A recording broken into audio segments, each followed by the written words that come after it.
Hello, everybody, and welcome back to the WildCard podcast. It's been a crazy couple of rounds here, and the last time we saw you guys, we were just talking about a little suspension 64. We're just starting Archery April.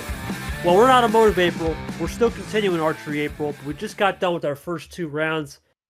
A lot to talk about G here today. A little Sport Mode 16 preview, some life talk, which I think has been a great addition, just to get some new topics into the podcast, some fresh stuff.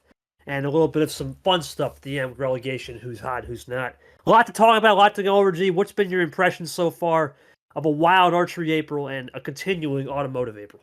Archery April, again, unfortunately kind of got off to a bit of a rough start, but been steadily keeping things going like February Flurry, so in a good spot. We're wrapping up the round of 16 soon, and then Automotive April is just about just pretty much wrapped up the Tire 32, so a lot of good action. Couldn't get an episode in between round 64 and round 32, so we'll be covering both of those in this show, but I'm excited to break it down because we had some good matches all across the board in the league. Absolutely, it was a good one. Let's begin with that first round. It's hard to believe, but here we go. We'll start it off with the first match after Nick got his bye. Who would Nick play in? Well, G, a lot of people had high hopes on Goldie. Not so fast, says Peter Onjak. Uses a crazy game 5 and 6 combo win. Used his vintage light switching and vintage number efficiency that we know him and love him for. And really got Goldie off her game. Congrats to Peter. Found a way. And is this the return of the OG? The OG looking good so far in round one. Thoughts on Peter Onjak pulling, not really an upset in terms of numbers, but an upset maybe in terms of the fans, because Goldie had a lot of momentum coming in. Yeah, I was a little shocked by this one. I thought Goldie had a good wave going into this. Onjak has not really been hot for a while, but saw some of what we've not really seen from Onjak in a long time in this one, and he was able to get the win, so big congrats to Onjak. We'll see if he keeps that momentum going in the round of 32, but Goldie, again, I'm not really sure what happened with that one. I think just a little bit of the inexperience with D1, I think, caught up to her a bit, but I think she'll be able to bounce back at some point. She's a good player, we know this. So we will see what happens with that, but again, a bit of a disappointing end for Goldie, but she'll look to come back stronger in Tournament 3. But Onjak with the win. I mean, I was talking about before in the season, Onjak I felt like was someone you had to keep an eye on for maybe relegation, but I think this win definitely helps him a bit in keeping him out of that conversation, at least for a bit. Would be his, I'm pretty sure that was his first win of the season, correct? He didn't win in March. So the first win of the season, that at least alleviates some of the pressure for now. One win won't save you out of relegation, but I think that gives a little bit more optimism for all the Onjak fans who were a little disappointed after how last season went. So we'll see how that ends up playing out for him in the round 32 against Nick. Peter knows what he's got to do, man. And that will be a March battle, which will be an interesting one we'll talk about, of course, in the second round. As we keep going, a rematch from T5 Space September, and once again, the rematch doesn't really favor Gold here. Gold, tough loss here, 4-1. Did not get this one stream due to some issues, ironically, with an update that had occurred with Discord. Not much to really say here, G. Looked at the game. It just seemed it was all Christian Tago. And he starts the year off with 2 wins, a sweep and a gentleman's sweep here. Thoughts on that? Yeah, good start for Tago in the season. I mean, obviously, March did not go the way he was hoping with the disappointing round 32, but yeah, I don't know. Gold has just not been the same ever since that. I mean, I feel like this is something we got to talk about at some point with Gold, because Gold was one play away from winning the Super League in its first season, and ever since then, he has just been nowhere to be found, which is really tragic to see. So, I'm not really sure what it's going to take for him to find some of that gold he found before. I mean, he was, again, had a rough season last year, but was still able to nab 2 wins to make sure he didn't get relegated. But I don't know, another rough start for him this season. We'll probably talk about him later on in another segment, but kind of disappointing to see. But Tago just kind of taking care of business and moving on. There you are. You cut out for a minute. All good. Yeah, I don't know what's happened to Gold. I think that moment where he had the win in the Game 9 of Super League, and ever since then it has not been the same. Gold, he did have a little bit of some spark in T4 last year.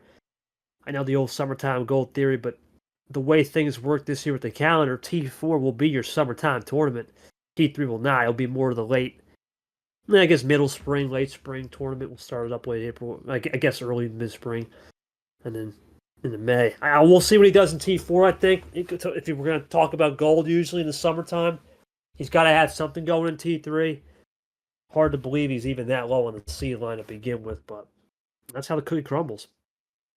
Not much to say here, G, with Vapor Camaro. Looked back at this game. Vapor just had too much awareness. Camaro missed about 4 or 5 call-outs. Just, I think the struggles of Camaro since that infamous Sanford win where he played a little bit of some gamesmanship has caught up to him, and he'll have to take this one on the back foot. And then Vapor Tiger will be the matchup coming into the old second round. Your thoughts on Camaro? I know he's an interesting figure in the league, trying to maybe rebuild his maybe repertoire, to say the least. Yeah, I mean, this has not been a good start this season for Camaro, but I do gotta note also, this was kind of the similar boat he was in D2. Did not have a good start to the season, but last season really kicked it into overdrive in the back half, so if he does it, I expect it to be in the tournament 4 and 5, where he really starts to put on the jets, but yeah, I mean, he did get a big win in March, but it's just kind of been a few mistakes here and there, and I think he's just got to learn to be able to adjust and know that D1 people are not going to let you get away with those small mistakes. So,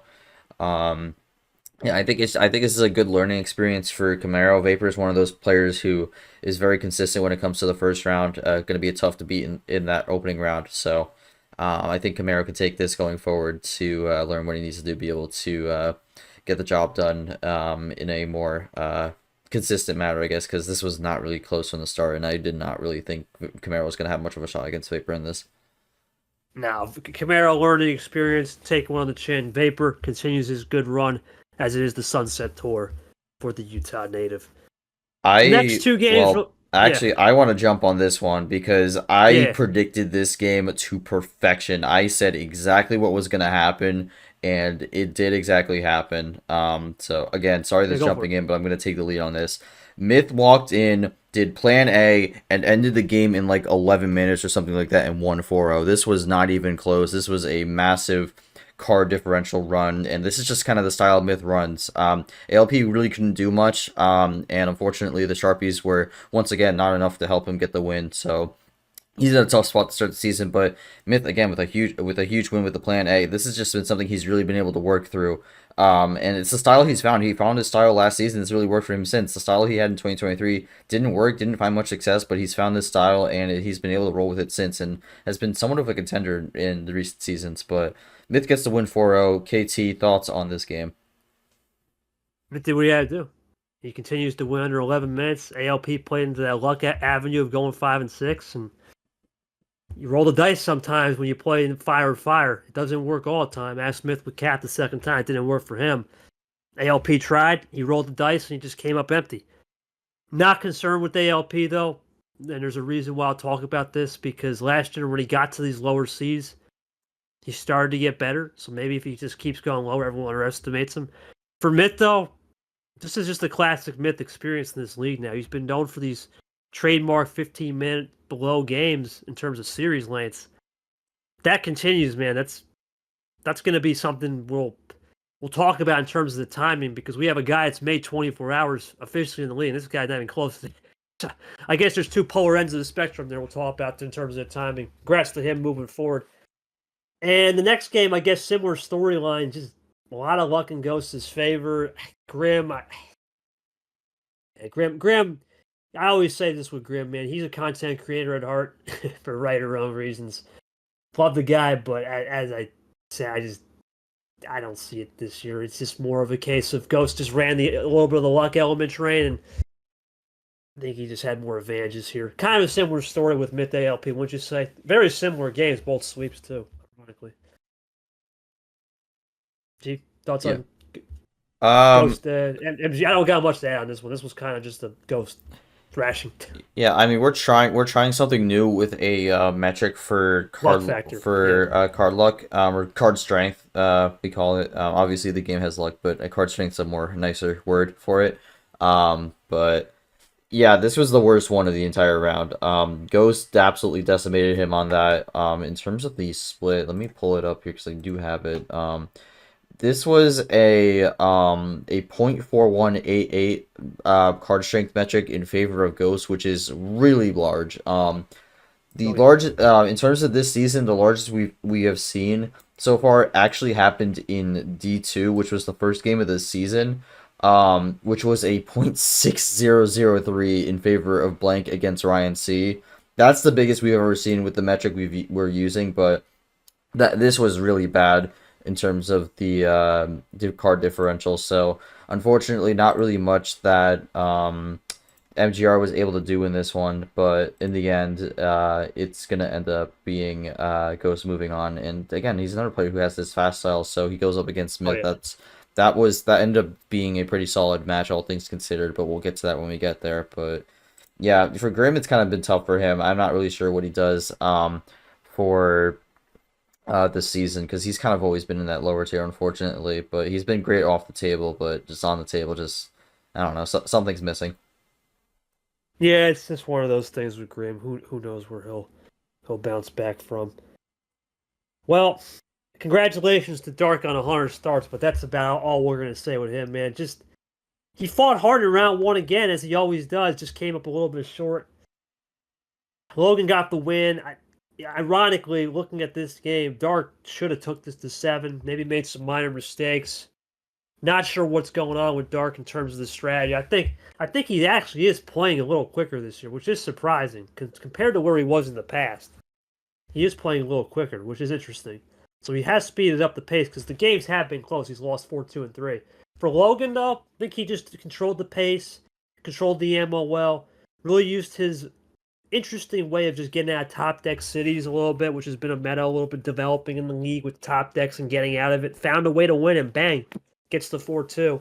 Thoughts on Logan moving on? Even though he may not have won, at least Dark getting to 100. Because we're starting to add a lot of people tonight. I believe we have 27 people now, plus Mark and D2. I mean, we're getting to the point. Yeah, Yeah, I was about to say that we're getting to the point where we have D2 players join the club for D2 starts, so that's kind of wild. But yeah, that club's growing. Congrats to Dark on that. But yeah, this was just not a great game from Dark.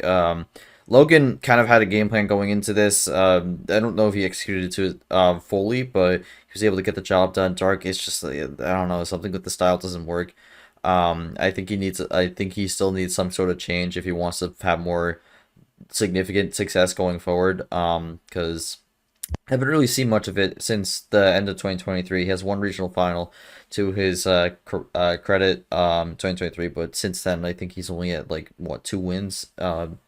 So not really doing a whole lot, unfortunately. But Logan has actually had a pretty nice start to the season, all things considered. He was one of those people who was in that relegation talk last season. Now I think he's up to 2 wins already. So pretty good start for Logan.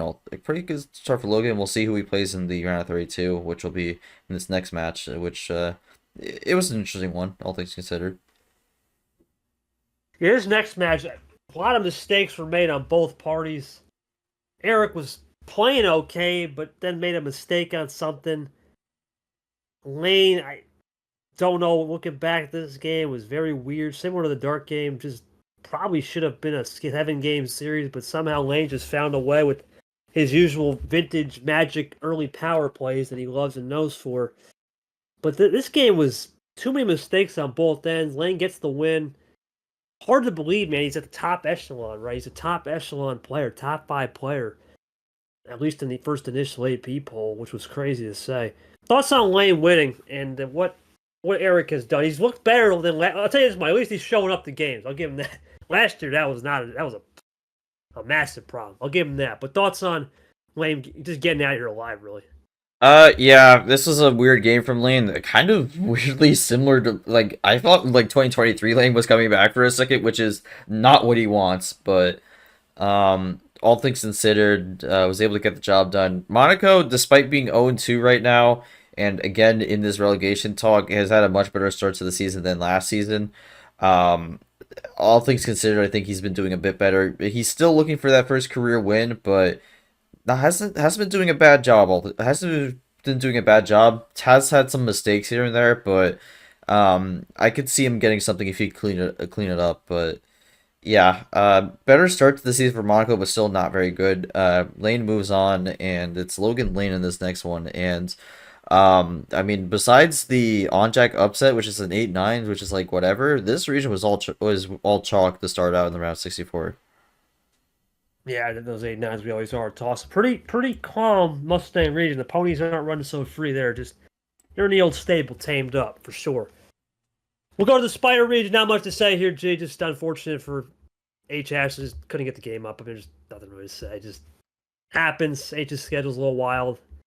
I don't really got much to say. That's pretty much all I got on that one. Anything else to add on? Nothing really to talk about, unfortunately. This could be a concern with H for the rest of the season because I'm not really sure what's going to happen there. It's interesting because originally he wasn't going to come back this season, but then he decided to return, but didn't have a great start to the season. Now with the ZQ, I really don't know what's going to happen. He's kind of already in a hole early on with his schedule being so tough.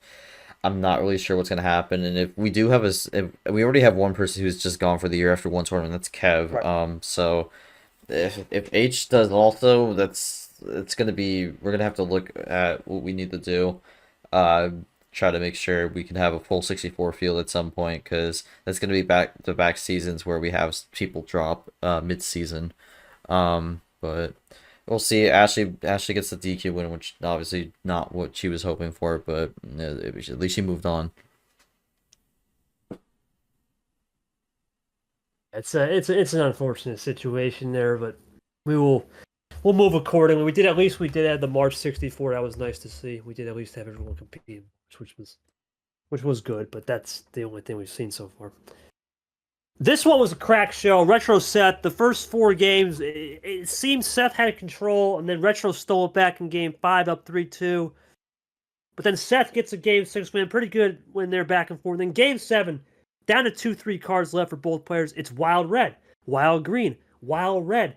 Power play, wild green. Seth finishes 4 wilds to finish the game 7 off for Seth. Never had seen that in a while. We've seen that ironically with 2s and 3s and 5s, what numbers. Very rare though we see that with wild cards just out the wazoo like that. It was really fun. It was a non-stream. It was a fun series. I had a fun time refing that one.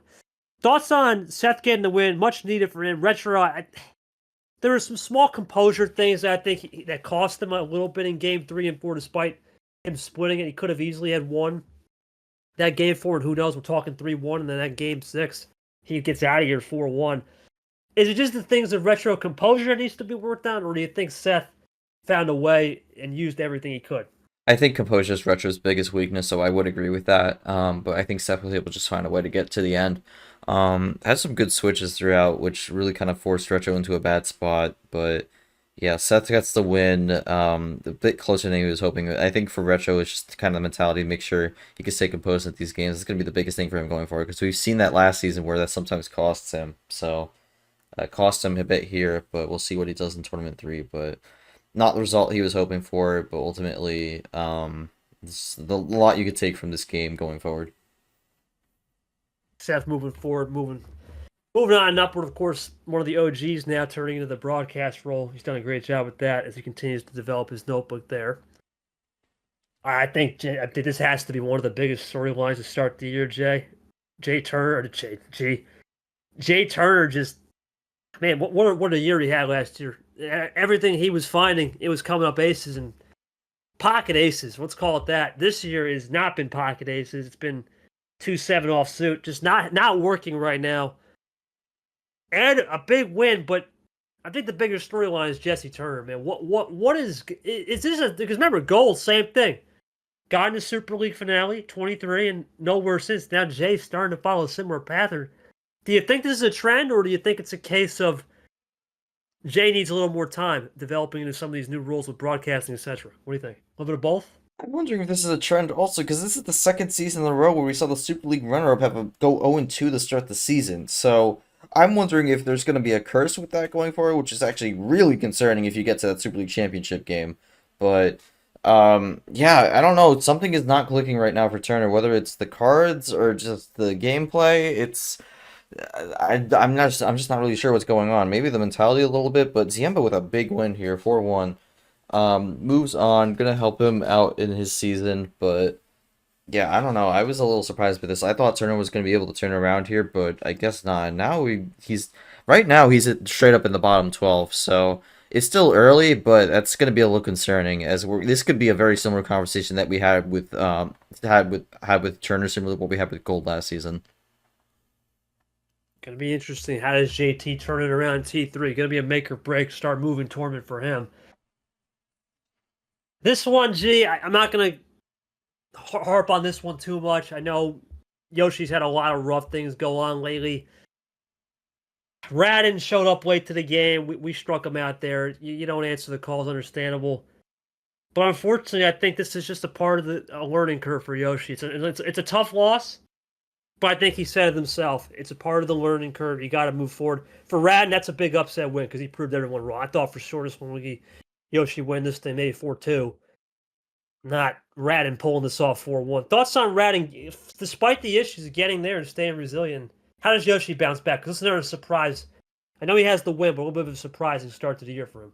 I don't know. I feel like every time Raiden wins, a lot of people just don't expect it. He just feels like the constant underdog in all of this. Maybe that's just kind of part of how he goes about it. But yeah, I don't know. I just think the timing was all wrong for Yoshi in this one. I don't think it was necessarily the cards. I just think that when he was getting the cards, it was completely messed up, and he really just was not able to get that timing, which kind of sucks. Which part of it, it's not fully on him really, but.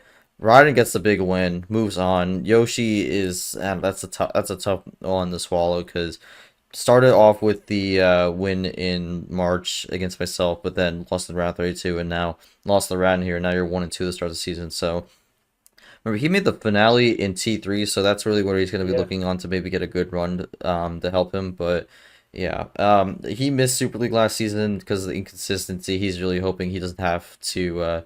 This again because he really wants to be in the field this year, but we'll see. It's just kind of a weird spot. I'm not really sure where what's gonna happen. I know Yoshi talked to me afterwards. He was asking for some suggestions on the mentality kind of part of the game. So I talked to him about that a bit. So mentality is a little bit off for Yoshi right now, but he's looking to have that going for him in a better way going forward. But yeah, Raiden with the big win, plays the Emma in the next round. We'll see. We'll discuss that game when we get there. But yeah, it's a good.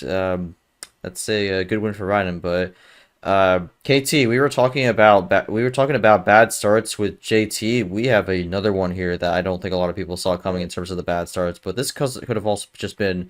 It's been a tough schedule to start the season. KT, take it away on this next game. Man, it's tough to see. Bad Brad. I look, a lot of respect to him. Dude is a podium runner-up, or podium and a tournament winner, ironically, in T3, where we're going next. Think it's a little bit of a rough schedule, maybe. And I think a lot of people didn't expect Zach to pull out of the wazoo in March. This one was a back-and-forth game, though. I think Brad can accept the fact that he lost the game in, 48 minutes, that game, too. It took 80 minutes. Brad had everything he wanted in this game. He got the game long, but this is a tough draw. We know background is... I still think the top prospect in the league that came up, in my humble opinion. I know Steven won the D2 championship. We'll talk about him a little bit later. I still think background's that guy. But back to bad Brad. I'm not concerned yet because we are going to T3. I think it's just going to be a case of how does he get back on track in terms of rhythm. I know he had that rookie breakout run. He won the tournament last year. He's got to go back to the basics of maybe using a little bit more of that element of surprise. That's what really worked for that first tournament last year. He made that Elite 8 run. Of course, T3, that was a 9 live run. Let's face it, he should have lost 3 or 4 times, but he found a way. I think he needs to go back to a little bit more of the element of surprise. For background, I believe this would be the first rookie to win if you're keeping score at home. Big win for him. Starts the year at a solid 2-1. For Brad, what's your thoughts, G? This is really the story is Brad here because, listen, he was a bronze medalist in Super League. That's now the podium runner-up, the silver and the bronze from Super League, having some problems. Thoughts on that? Yeah, a little surprising, but the background just came out swinging this one. I mean, again, I think the reason he's still in these lower seeds is just because he's still coming in as a rookie.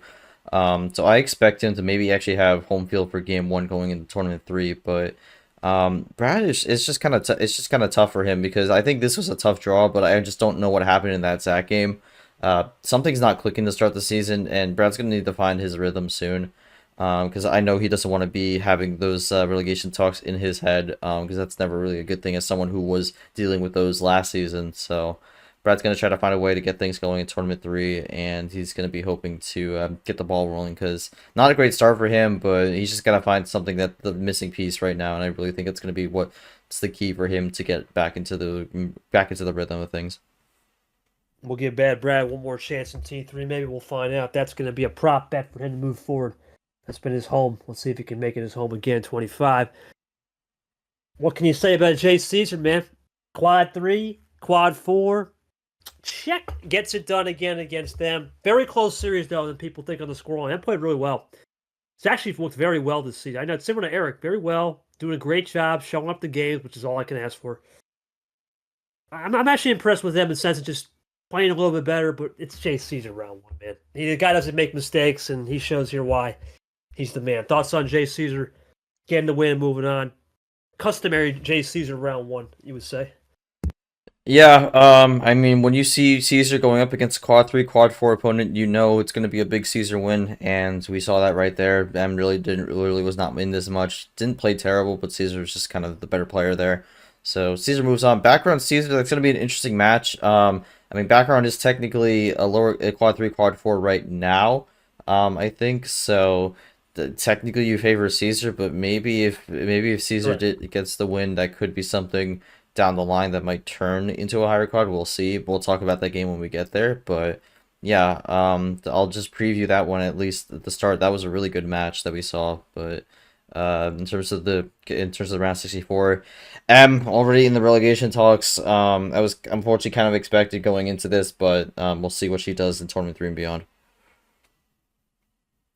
Oh man, this next one, this game, too many problems on this game. P-check guard, look, God bless them, but they were trying to get the scheduling done. Massive issues with the first game. This was an operational window. I think this is a case of R just didn't have the mentality. Monkey, ironically, the first 2 games was all over the board. A lot of concerns logistically. Monkey finds a way. This is a tough one to swallow for Ard. You know, I had made that prediction. I thought he would make an EA. I was way off on that. Then again, I told you. I'm as much as we love Ard, I don't know. It's just I need to see something different before I can make that prediction personally. But go on. I got nothing other than that. I think Monkey just found a way to get back on track. He needed that window. He had a tough loss to Logan in what was more of a self-inflicted wound, I would say, in the first round against him in 7. Thoughts on Monkey win, and are we concerned a little bit for Heat Check? That's all I got. A little bit. We haven't really seen Ard be a massive contender here throughout his time. He's been kind of just consistently in the lower mid-pack, but I mean, starting 0-2 to start the season, especially with his track record, not a great start. And I think this game had him all over the place mad because, again, it's Monkey.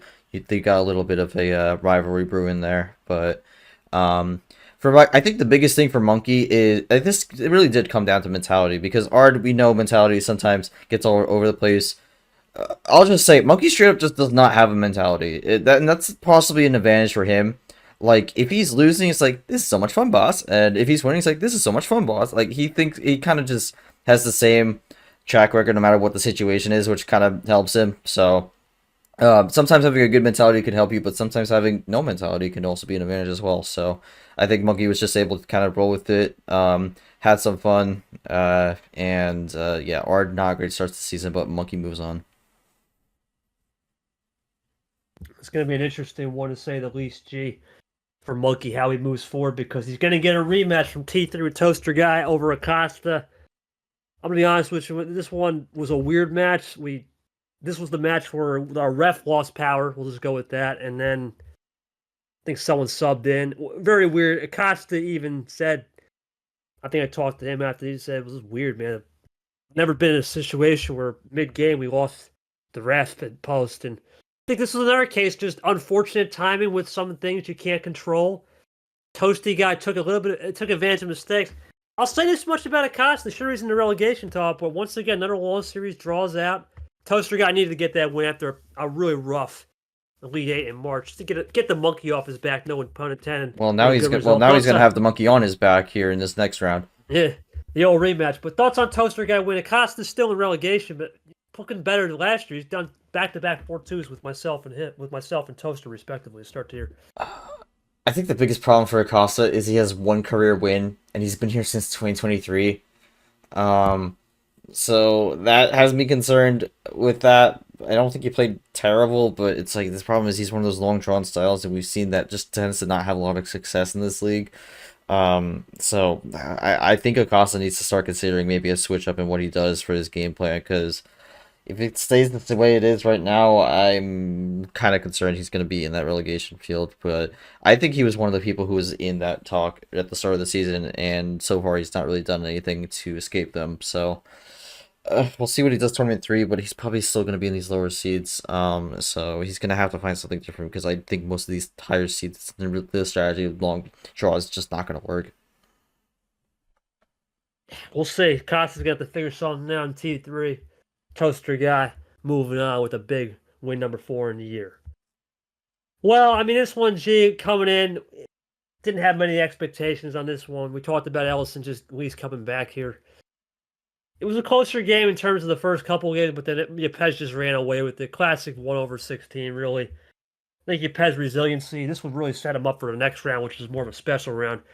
Thoughts on Yepes winning? Just classic, got the job done. Nothing really to say there. Yeah, Yepes kind of just outclassed Ellison. Ellison's kind of having a frustrated start to the season. I'm not really sure what he's going to do. I mean, he was able to escape the relegation. He was able to escape relegation last season. I believe, I'm trying to remember, but let me pull it up. Yeah, I believe he was in that relegation tournament, but he was able to get out of it and escape. For Ellison, just kind of doing what he needs to do to keep himself alive, but ultimately not a great start for him, and we're getting to the point where he's starting to kind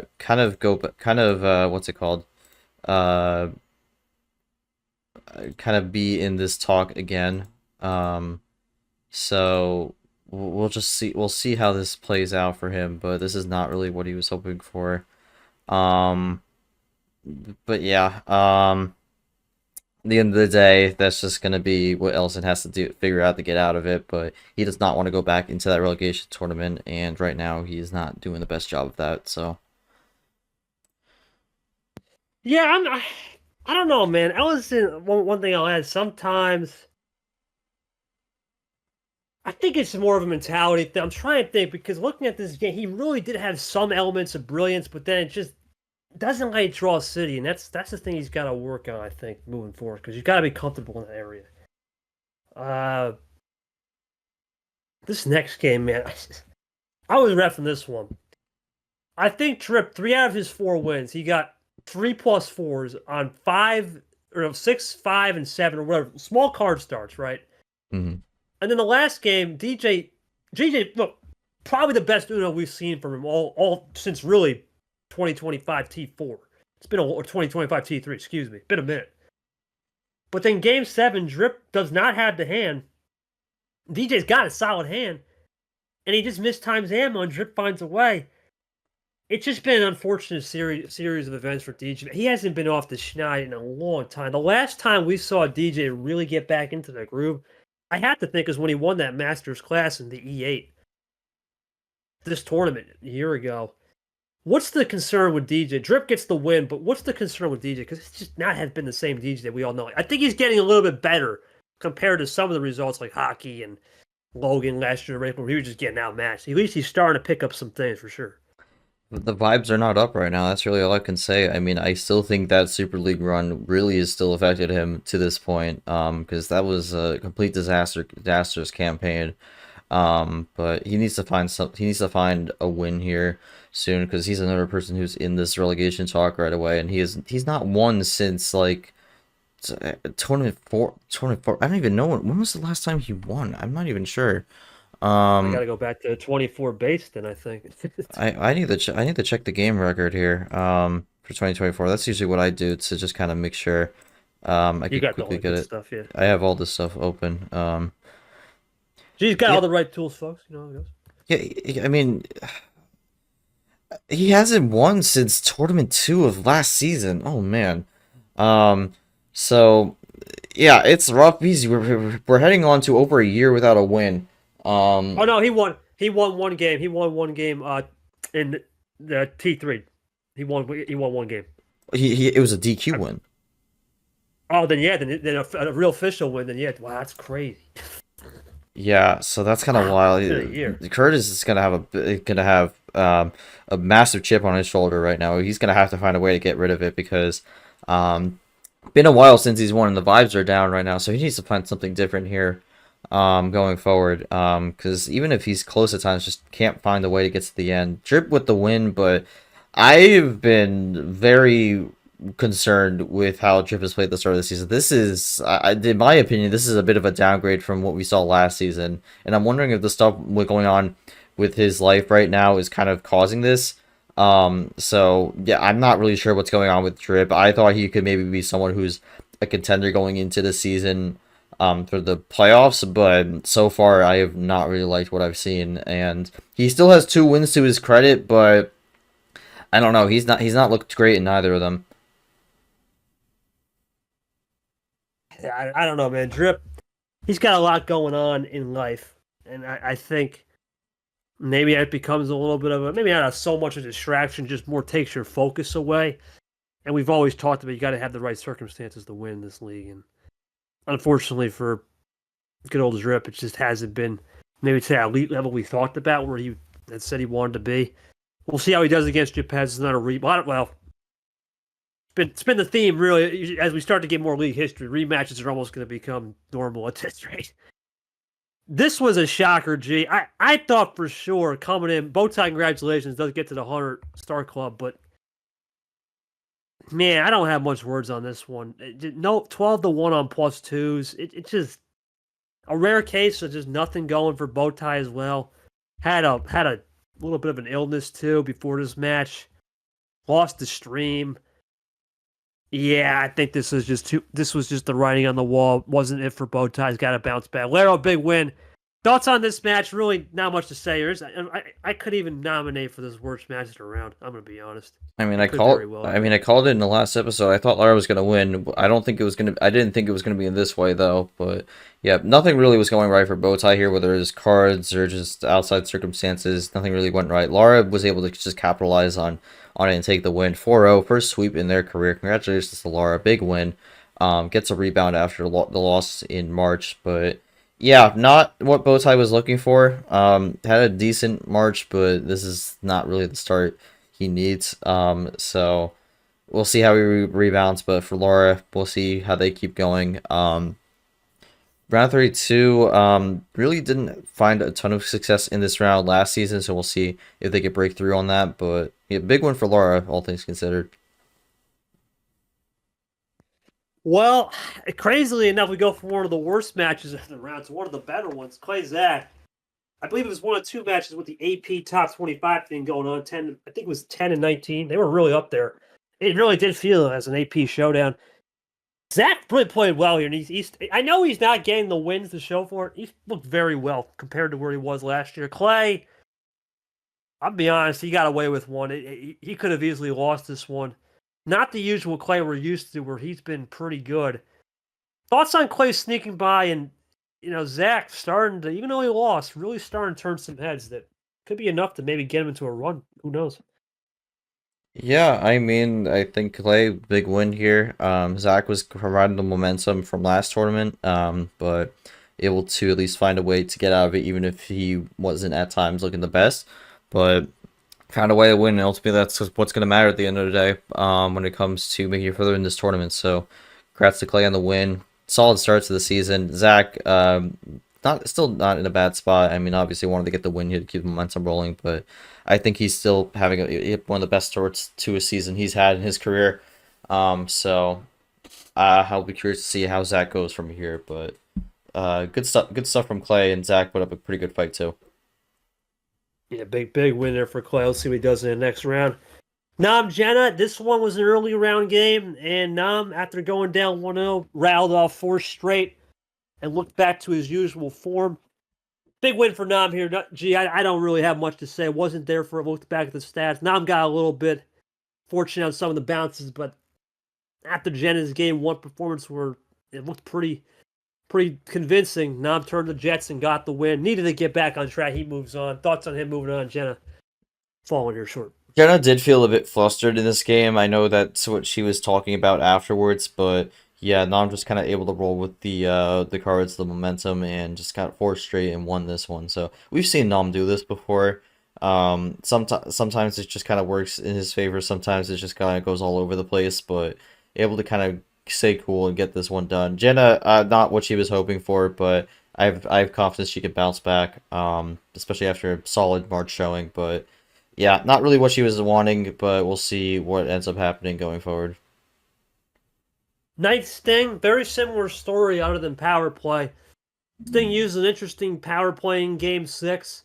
Doesn't finish the game, uses a little bit of that Chomik split ammo, and finished it off. Knight fought pretty valiantly again, but a tough draw to start the year. You started off on back-to-back 314s against Toaster and Stingray. Good learning experiences, just a rough schedule. Sting proves why he's still out here, looking to be one of the top guys in the novice class. Thoughts on Sting moving on? Really good start for him.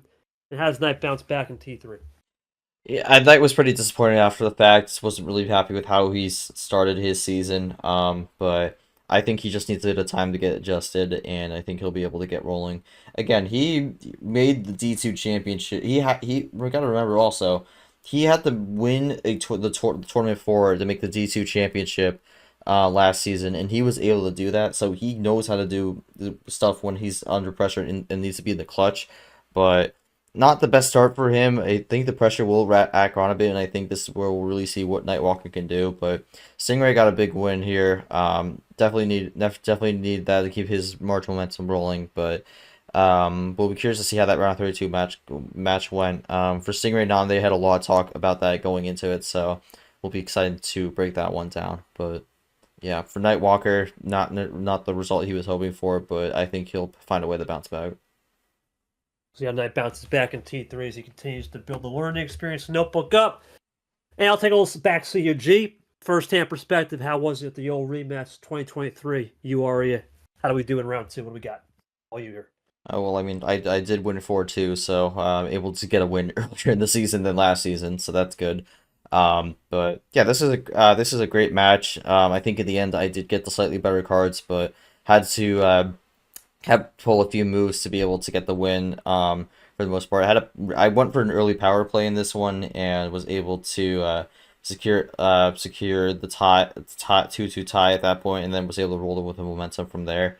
But all things considered, I felt good after that win. Arya's a great opponent. I think she'll bounce back in tournament 3, but I'm just pleased to be able to have a win this early in the season and not have to wait until tournament 4 to get my first win, so that helps. But after the round 32, I didn't have much success at all last season, so I'm hoping to, in terms of this new format, make it out of the pod for the very first time.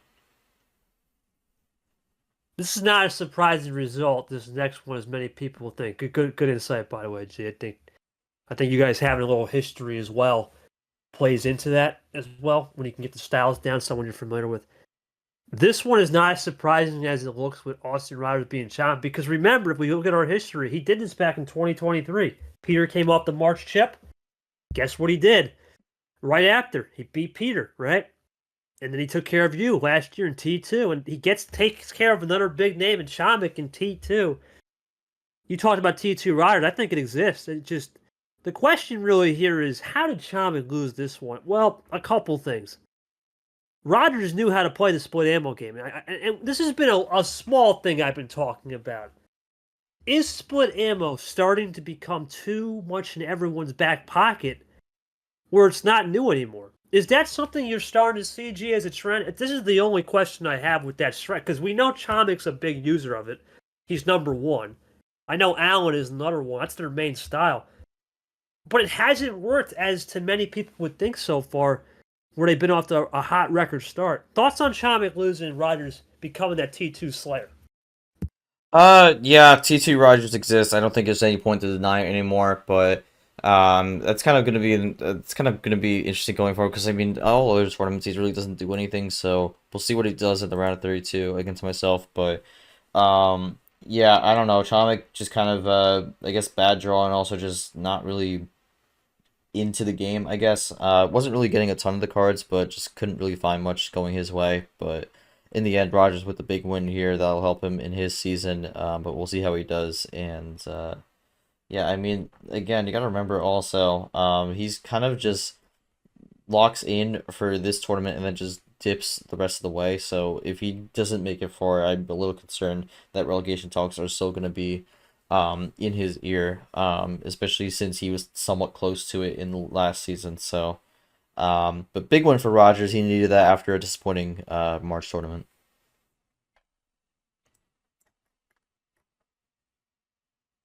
KT? Sorry, you have internet cut out there for a minute. My bad. Went to 3 bars. We're good now. No, I agree. I think for Rogers, it's a case of, you know what, you're right. He's a T2 merchant, but can one tournament get you far? No, not anymore. It's the field's too competitive, right? At the end of the day, we're in the 64-man era, and things have changed for sure. But good win for him there. That's a big upset. We'll see how that split animal develops. Well, I'll take this one, G. An old rematch with my good buddy Pac Johnson. Of course, we all know how that first time went. Much better game. Fair play to Pac. He did a great job Much better. exposing me on, not really exposing me, just getting some really good looks on 5 cards, then going up to 10, getting with me a little bit. I made mistakes in this game. There was a lot of mistakes I made that I was not crisp.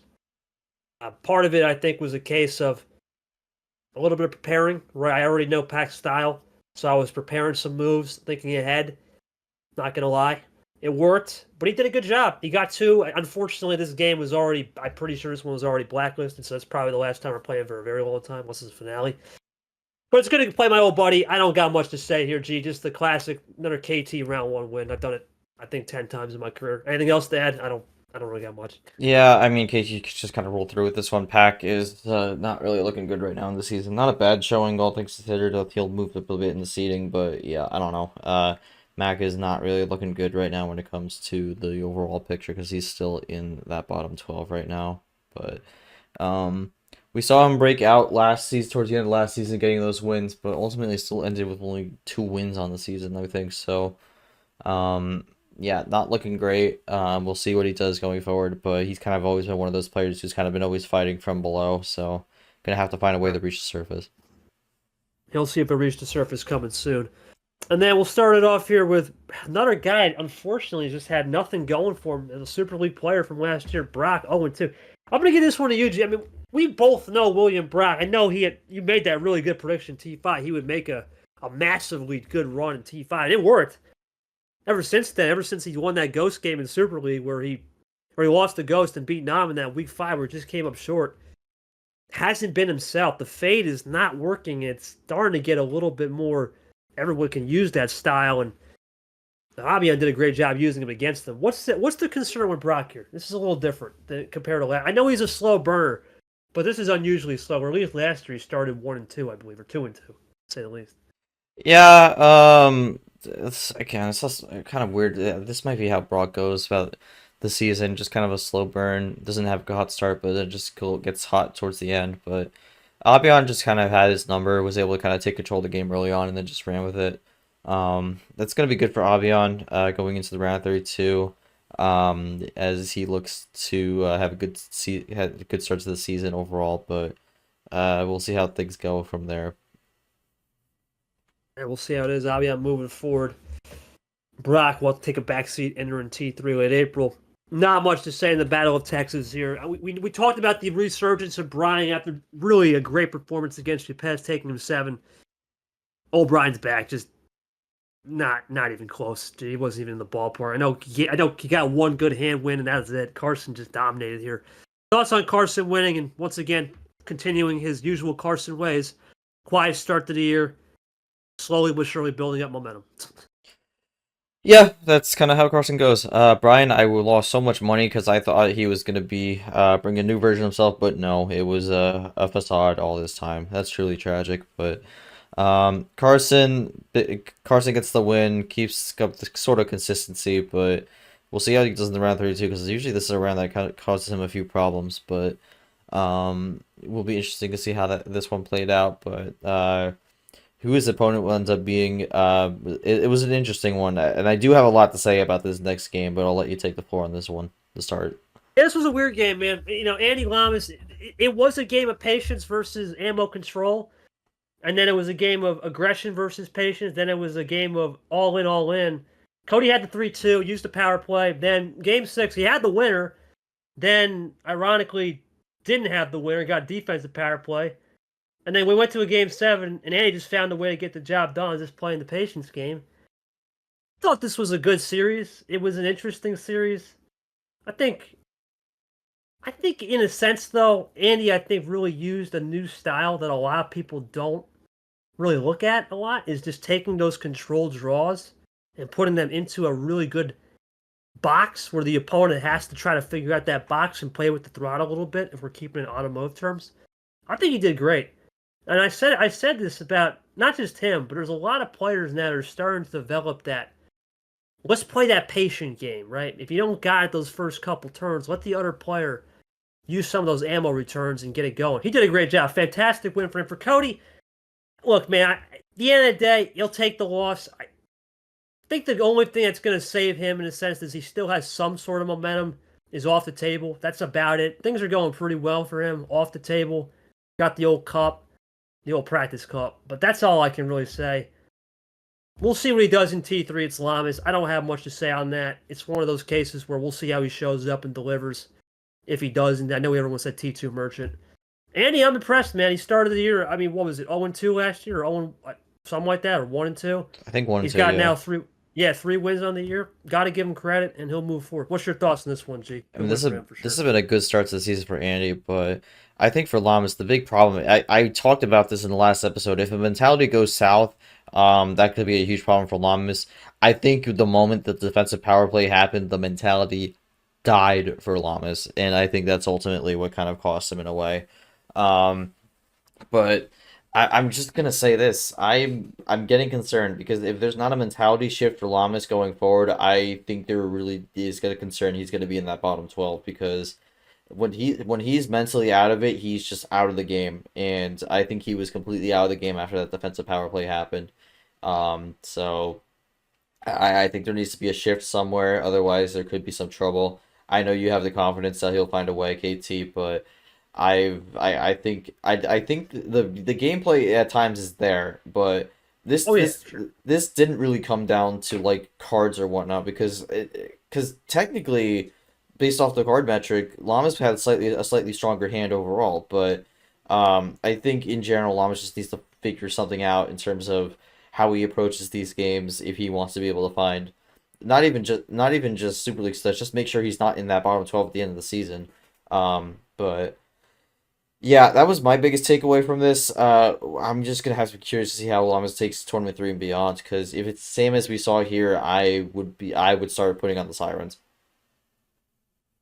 That's fair. That's fair. I think we'll see how he bounces back from adversity. You look at last year, I think he started.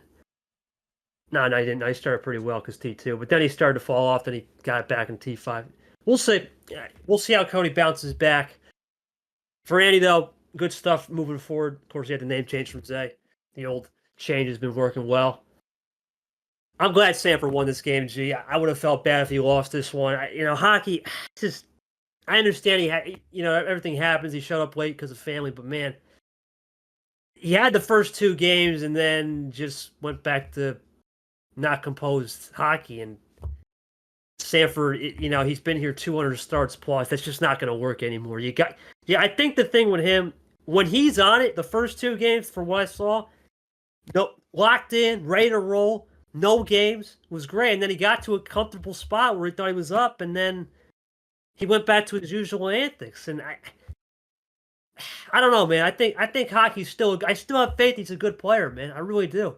But it's almost like he's got to quit the composure junk. He's got to quit that. I know he's going to do that. I know he will. I have faith he's going to get a win here soon. For Sanford, I'm proud of him, man. The first guy in league history to get over 200 regular season starts. He deserves that after what happened to him against Camaro. He was down 2-0, G. He didn't lose the faith. I think the fact that there was a lot on the line carried him for the win. But now that stuff's over. He got that accolade done. Thoughts on Sanford getting that accolade? 200 starts, man, the radio. That's a lot. Not many people can say. There's only one guy close to that as of now.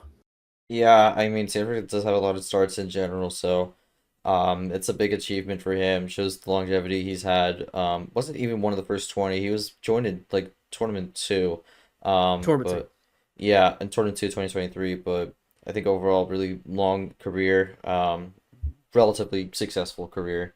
Um, most things considered, but gets the win here. Gets the bounce back after a disappointing March, and for hockey, it's just hockey's kind of very wishy-washy. There's sometimes he does things that are really excellent, and sometimes he just does things that are like ridiculously like, why are you doing that? So needs to find a little bit more consistency in general. I was a little bit iffy on hockey going into the season, but after seeing his initial start to the season with the big win in the round of 64 in March, I have confidence he could at least do something here. But we'll see how it ends up for him. But ultimately, not the result he was hoping for.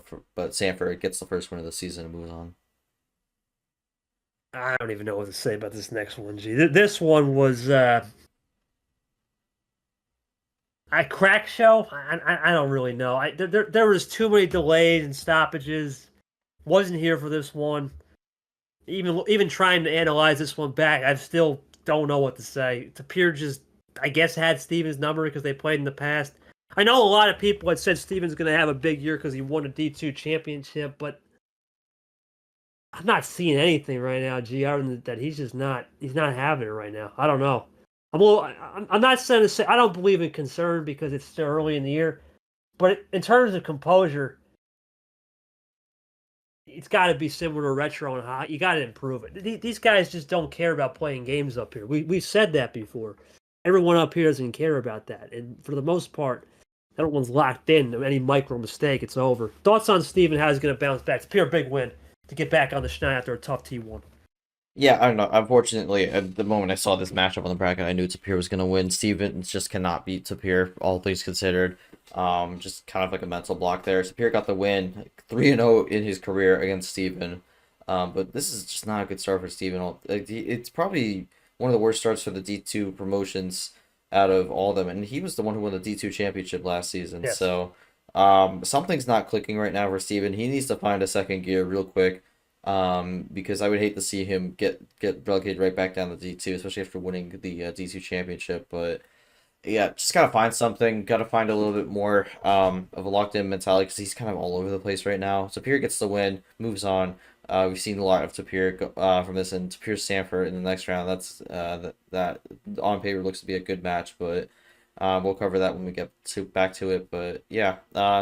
Unfortunately, this was kind of a predictable result, and Steve just needs to find something in tournament 3 and beyond. This next one was weird. There was a ref error.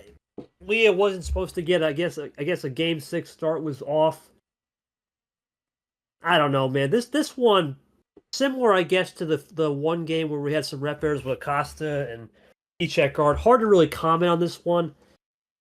I think it's just a case of, unfortunately, I guess Brad was ref and it slipped up. That game had to be moved a couple times.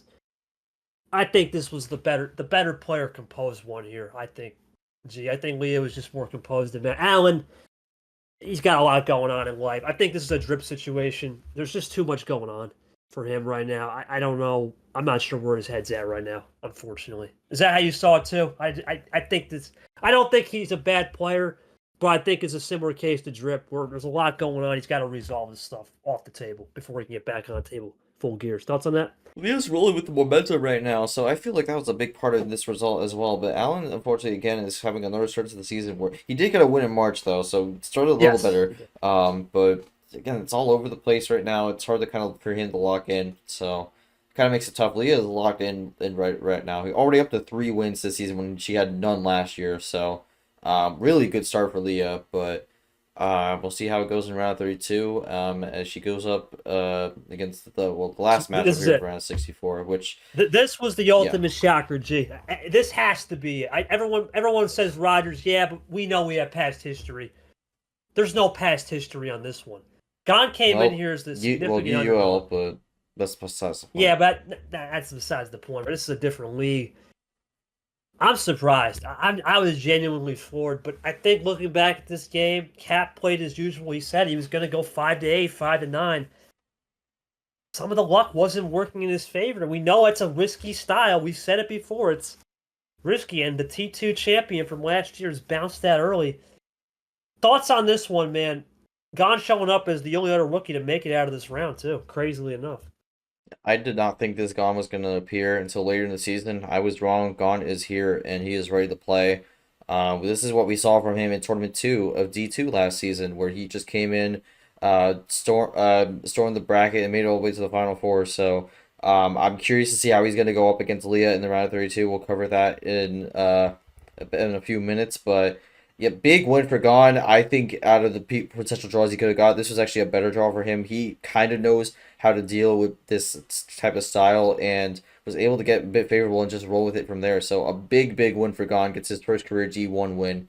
But for Captain, massive shocker. Not a lot of people saw this coming, but again, this is the risk he runs sometimes with this low tier style. So this time he ended up getting bit, and that's going to be it for Captain right now. But we'll see how Tournament 3 goes. But a disappointing end for Captain. Good news, though, I think, I will say one good news, if there is one good news for Cap. The banker, man. We always talk about it. Get those bankers. He got that banker, and that's the most important thing for Cap. You get those banker wins early, you know what? That's going to get you in a good spot for the next tournament, which will be T3, 3 big banker wins. All right, we'll run it back then, right? I believe we're going to run it back now. We'll go to the next round, which ironically is the Tire 32 who burned the most rubber. It's the new king versus the old king of March. We've only seen it. You know, there's an old Army, Navy, Air Force play, the Commander-in-Chief trophy. This one, in a sense, Peter just had to beat Nick to beat all the March champs because he beat me last year in some unusual ways. Peter looked good. And I know you're going to say this, and a lot of people, is there a March curse? Gosh, I don't know, man. I think it's a case of it's a long way off. We also don't have a 64-man field. You don't have the rhythm to get around one opponent. That's part of it.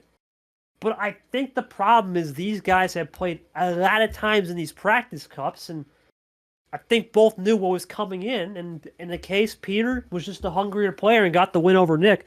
Nick's still locked in the Super League. But let's face it, this is now, technically, this is not the second year in a row. At least I had one in my round 2 against Zach. I swept them. But at least 2 out of the 3 years in a row where the player who won March lost in the first round or coming off a bye. Thoughts on that? And is it something to look forward to as a trend, considering we saw the trends with the Super League runner-up and some other people? Yeah, I'm wondering if there's a curse, honestly, at this point, because we've seen this past 2 seasons, and we're starting the start of it again. I was surprised with Anjak getting the win here, but Anjak makes it back to the round of 16 for the first time in a really long time. And then Nick just didn't really have much for Anjak here, so I mean, Nick has that secured spot in Super League, but I'm not really sure what's going to happen for the rest of the season. I mean, I think with the way we have it this season, I don't think he's going to be able to coast into Super League and just get that top 6 seed. So he's going to have to find something if he wants to be in there. But yeah, there's just not the title defense that Nick was wanting to go back to back. So yeah, early end there for Nick. Not really much you could say there, but for Anjak, big win. He moves on, and that pretty much takes him out of the relegation talks for now. So that's going to be a bit of a sigh of relief for Anjak, and he looks to be able to cook now and make it back to the regional finals for the first time since I don't even know, like tournament 3 in 2023. It's been a really long time. Peter Anjak, the last time we saw him in Elite 8, you saying? Yeah. T4 2023, August Okay, 23. T4. Yep. T4, yeah. Been a while. It's been a hot minute for Peter. We'll see if he can. I'm proud of him, man. I really am. He's an OG, man. I respect that guy a hell of a lot. He's my brother, and I'm glad he's at least starting to move forward. Nick, I still believe. I don't think he's going to fall into my trap or Peter in the past. Where I believe he can do it. I still think he can break the curse. This next guy can't break the curse, though, G. This is now the 4th straight series in a row where he's either been dished out a sweep, he dishes one out, or he gets dished one to him. This is now, or a gentleman's sweep. That's all he's had. He's had a broom curse the whole year. He loses the Vapor 4-0, but this one, these guys have played, it feels like a billion times in practice. Was this a case of KT Lamas here? They just knew each other too much, and you really can't not expect the result one way or the other. It was too much of a toss-up. That's how I see it. I mean, I was pretty surprised by this result, but yeah, I mean, I don't know what's going on with Taco. This round of 32 is just not been very kind to him so far this season. He's 0-8 in this round, Yeah, right that's now. crazy. But Vapor, big win. And that actually sets up a very interesting matchup for the round of 16. Onjack Vapor, one of these guys is going to make it to the regional finals for the first time since 2023. So it's going to be like an old school matchup, but I'm curious to see how that Have they goes. ever played? Have they ever played? Can you fact check that? Have they ever played? I'm trying to I think. don't think they have ever played. No. I would Wow. need the fact check. They didn't play in 2024. I know that, but let I me know pull that. up Yep. 2023 just for a second. You can keep talking, but I don't think they have ever played in league history. Okay, because they were supposed to play in March 23. That was a scheduled match, but then of course Vapor had his I unfortunate. thought Taco I can came. keep talking. Didn't Taco come in the tournament 3 though? So I don't think Taco was No, one no, of the first Vapor. 20. No. Vapor.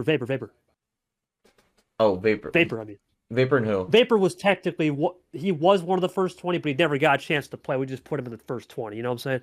Hmm. But what I about just want to know What Vapor. about Taco? Taco debuted in tournament 3. So No, not I'm talking about Vapor. I'm talking about have Vapor and Peter ever played? I know Tago. Have Vapor and Peter ever played? um That's what I mean. it, We know Tago Vapor have only played in practice or maybe once, maybe yes, last actually year. they did play. They played in August 2023. Vapor won that one 4-2. So, Okay, I just wanted to confirm. Okay, so this is a rematch. We had that discrepancy, so I'm glad you cleared it up. I appreciate that. So I'll write that in the facts. I'll fact check myself in the show description. I'll write that in. So yeah, thank you, G. You always want to get your fact. We have to start getting our facts straight because now we're starting to get into these really league history matchups. But let's keep in mind that this could be the last time we see this match. Of course, Vapor is unfortunately retiring at the season's end, so this could be it for that. All right, I'm going to talk about this one really fast. Let's go on 2X speed mode. Myth versus Ghost, 9-minute match. Myth goes out there 4-2, takes the win, and cruises home. Ghost tries some ammo control, doesn't get anything going. Thoughts on this one? yeah, I mean, this is a really quick match. I think it was like only 9 minutes or something like that. So, a really quick series overall. Myth get with plan A once again. Ghost really tried to go for plan A. It didn't work. Myth got the better of him, and ultimately, Myth goes on to the next round, round 16. This playstyle is really working for him. We'll see how it goes. Yeah, that's a great report there, G. Appreciate it. Okay. That we had a level of fun there. I got a joke with dude. 9 minutes. That's Luda speed, man. Ludicrous fast. I always say Luda speed because, damn, man, I know Myth, man. When he debuted, I never thought he would become this speed demon. I know we're not a motive April in Christ, but have you ever would have expected a game like this from Myth though? 9 minutes on a stream, nonetheless, and continues to, I guess, become the new prominent speed demon. We know Cap, but Cap does more low card luck. This is a case of he plays quick and he's getting the opponents that just play as quick. Kind of crazy. Thoughts on that? I would have expected a 9 minute series in like 2023. We're in 2025 now, so see something that goes under 10 minutes in a series is insane. But yeah, it's what's worked for Myth. We talked about it in the last round. That's just kind of how it goes for him, and he takes it the full send on that. So that's how it works for Myth. He moves on, and we'll see what he goes with here, because this is the style that's just worked for him. He had a different style in 2023, and that just straight up didn't work. So found a style, and he's rolling with it. That was good. That was a good one. I gotta write that one down. That was good. Next time we get those fast matches, we just start going 2x speed. That if you listen to the podcast on 2x speed, that might be 4x speed. I don't know.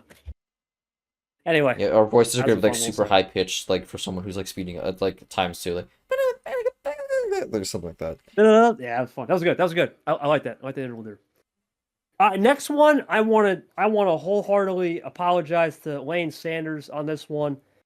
This happened in a D2 match, and I believe it happened somewhere in a practice cup, and maybe one other place where the bot initiated a first turn power play. We all know that's illegal. Logan pulled it off, and I don't think you can really blame Lane here. I mean, I'm glad he won the game here, G, but I was informed of this, and this is an error Grim had corrected. We had thought it was fixed, and then it must have just bugged out. I made a ruling that Logan should just draw back in fairness on Game 6 because I thought we had fixed it, right? So I didn't know. I was informed so late I wasn't there. I think this is a case of Lane's just been snake bitten, man. Lane, and so, think about this. Back to 2023 against DJ, he loses permissions because Discord has an update. The whole Nick situation with the old bot where it came down to who had the run. He had a situation in Super League where didn't have anything going right with the refs, so we had to non-stream his game. Is Lane one of those players that's just some of the background away and other players, Sanford, has to go right to get wins, or was this a case just unfortunate from the league perspective where we thought we had fixed an issue and that could throw anyone off? I'm not gonna blame the loss on Lane or leaving Logan for win. Congrats to him, but just a rare 1 in a billion moment to say the least again. And we saw it. Hold on a second. Wait, give me a second. Just repeat that last part one more time. Oh wait, hold on. All right, hang on a second. Just need to pay a quick fix here. We'll be right back. Just give us just a second. Well, I think about this match here, G. I think about that first turn. I want to apologize once again to Lane. But your thoughts on he's had some crazy luck. I mean, no purpose against DJ in 23. Couldn't stream a Super League match. The whole Nick situation where who had the run and ironically wasn't there and it was a whole mess. And now this power play thing where at least he won that game 6. I made the ruling where game 7 or game 5 he won, and game 6 I made the ruling I had to draw back because I wasn't there. It was a temporary fix. Obviously, we had a D2 match where the first turn power play was unfortunately done, and that kind of killed things. Thoughts on just Lane getting stake bin on some unusual 1 in a billion circumstance and Logan moving on? Because I really can't blame him here. That's just dumb luck, to say the least. It's hard to bounce back from anyone when you see a mistake like that, to be honest. Yeah, ultimately for Lane, it's just kind of something that kind of got him flustered a bit. He was able to get the game win, but ultimately the series went in Logan's favor. I don't know. We just gotta make sure this bot works because I mean this is in house. It's nice, but like there's been some issues here and there, which I mean we need to make sure are ironed out. So ultimately, I think that ultimately falls at the league. So just gotta make sure those things are fixed before we go into the more adding stuff. Instead, just making sure we have to make sure everything works before we add more stuff to it. So that needs to be fixed right away because we've had that issue before. I thought it was fixed. Apparently, it wasn't. So that kind of caused a bit of a disruption and kind of made the match a little bit iffy, but I still think Logan was able to kind of roll through with this and get the win. I think Logan was going to win no matter what, but yeah, I don't know. That is just a weird situation, but ultimately, Lane was able to get the game, win the rebound, but Logan got the series win, so yeah. Logan, really good start to the season again. I said it before in the round of 64, but he's having a really good start, and that's pretty much going to eliminate him from any relegation talks for the season. So yeah. Big congrats to him, but we'll see how he does against Smith. That's going to be a really tough match for him. I feel like they played last season. I don't really remember, but I will be curious to see how that one goes down. Like, could likely be a very quick game as well. Might give whoever the streamer on that one a heart attack. We'll see how that one go for sure. I don't know about this next game, G, but this was one of the weirdest series of all time to commentate. I have never seen a series. This is for Ashley, Seth. Ashley down 3-0, but the first 4 games of the entire series, she hadn't played one single action card. And everyone had thought, okay, Seth's got this, right? Then all of a sudden, game 5, he's got the hand. Missed times a +4, gets Ashley some life. Ashley gets the momentum on game 6. Comes down to a game 7. Seth does a crazy flush of a power play on defense. And then gets everything. This was one of the weirdest series to call because Ashley should have been dead in the water 4-0, right? In most scenarios, in any other player, I would say it'd be Dover. Game over. See you next tournament in a 4-0 sweep. She gets 100 career wins. Congratulations to her. But at least he can at least be proud that she took a 7 when this should have only been maybe a 5 at best. Thoughts on her at least coming back and fighting? Big win for Seth because that was one of the rare cases of we actually saw the old I don't want to say hosing, just not in your favor for most of that series till the end, where it really took a lot of patience to get there. It's crazy, to say the least.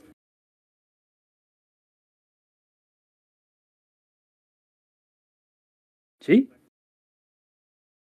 Hold on. I was kind of surprised with how that one went, because Ashley was really in the trenches for a majority of that game. So the fact she was able to bring it back was really impressive in my opinion. Ultimately, she able to get the job.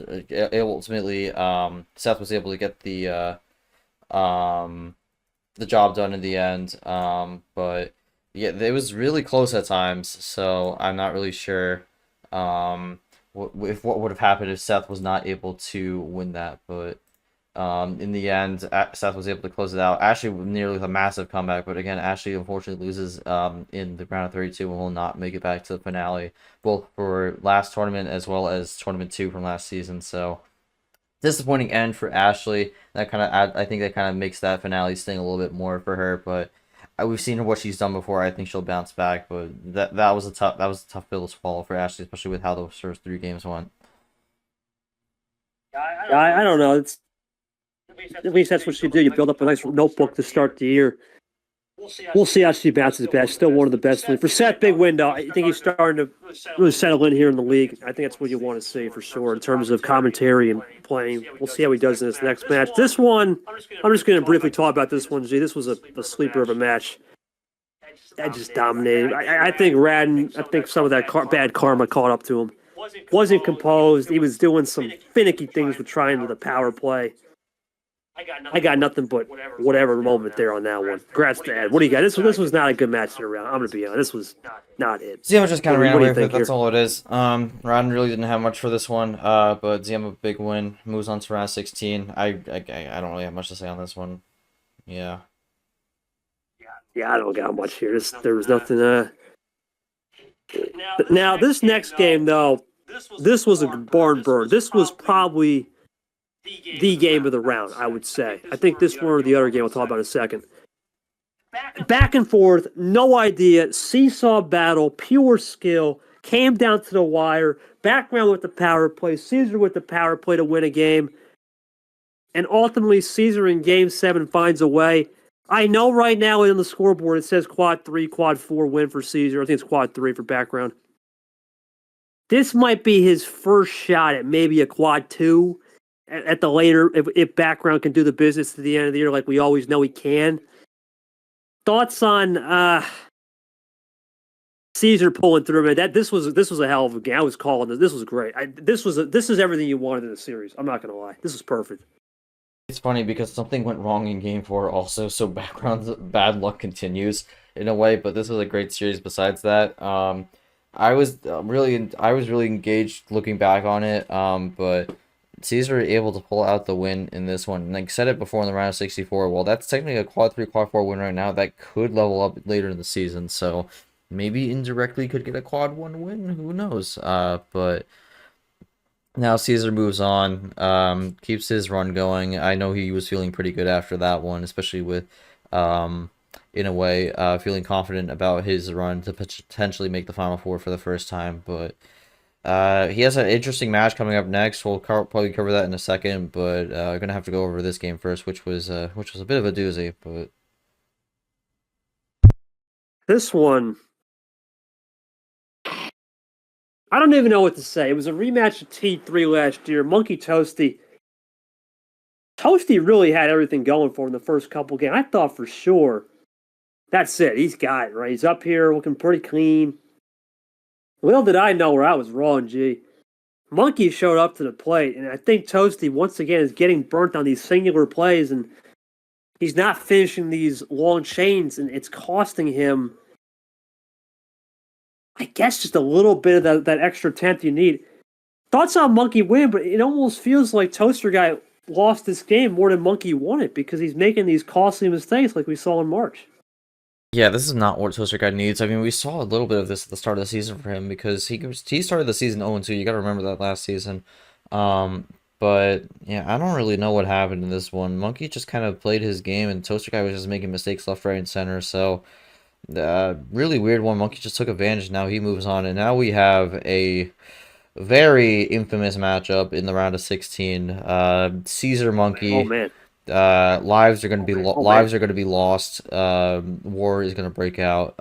But hopefully we all survive at the end of the day. It's going to be a very interesting match in the round of 16, and one I think a lot of people are going to be looking forward to because the heat might get turned up to 11 on that. You got some construction hats, G, to pass around with some hard hats, We're going to have to put some I don't caution know. tape on that one. Yeah, caution tape on that one for sure. We'll put it out. All right. Anyway, all jokes aside, this game, G, you might have been honest. So this is a rematch with the whole Drip Yepez game. This one wasn't close. I'm gonna be honest. Drip had that game 2 win. He fought well, but he's missing something. He's missing that last couple tenths to really get him over the edge. Yes, he's probably safe from at least relegation talks because I believe he's got 2 wins on the year now. He's fine there, but in terms of trying to make an impression to get to that next level, wasn't much to really write home about. Congratulations, Yepez. He continues his hot start to the year. Thoughts on this game? Yepez taking over. That's all I got.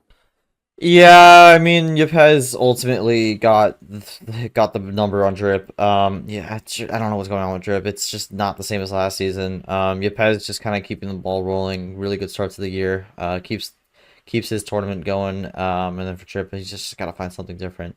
I just don't really know what's going on with him, and just got to find a different gear. But Yepez keeps things moving. I don't have much to say on this. Drip's just kind of been all over the place, and that's not really what he needs if he wants to be considering a postseason spot come at the end of the season. Big win for Yepez. He keeps it going. We'll see. Drip going to need to make a couple changes in the game plan. Someone that did not expect to be getting cooked like this would have been Clay. I don't know what to say about this one, G. Larahuo had everything under the sun. We had a weird situation with the reffing showing up late, but even then, I just don't know. This was a case I did not have Larahuo making a sweet 6 or a sport mode 16 off of Clay just having nothing. Not concerned for Clay, but definitely a weird match here where Larahuo just seemed to get everything under the sun and takes care of business. Thoughts on this one? Yeah, I mean, for Lara, it's just kind of, was able to roll with the cards, get the win. That's a big win for them. I don't even, I don't think they even made the round, I don't know if they made the round of 16 at all last season. They did. Okay, so make it back there. It's a good start for the year for Lara after a disappointing March. Clay, I don't know what to say. I don't think he's T3 G T3 last year T3 that wild T3. That was T3. Okay, thank you. But yeah, I don't know. For Clay, just not really the game he was hoping for. He's just looking to bounce back. But I don't think it's been a bad start for the year for Clay. But this is not the game he was hoping for. No, he's had an okay start. I think 3 wins to start the year. Not bad. Let's face it, 3 wins to start the year, G, you're in the top 25, maybe even top 20. So you're still doing good. It's still early, but you gotta shake it off and bounce back in T3. We know he's a T5 guy, but that's so far away. We don't even want to look that far in advance. Let's face it. All right, next one up, G. Really good game. I thought this was the game of the round for the most part until we saw that background game. I thought this was it, man. Nam down 3-1. A lot of people had talked about Nam and. What's he going to do in terms of understanding not just his composure and mettle, but his resilience factor? And his resilience factor was put to a test, and he found a way to get down 3-1, basically down to 2 strikes, right? 2 outs, bottom of the 9th, found a way on his fellow young gun Sting, gets the win. I think this was his first breakout match of the 2025 season, gets his second win. A lot of impressive things from him. Thoughts on him getting that win? Really showing mettle, which is tough at that age for sure.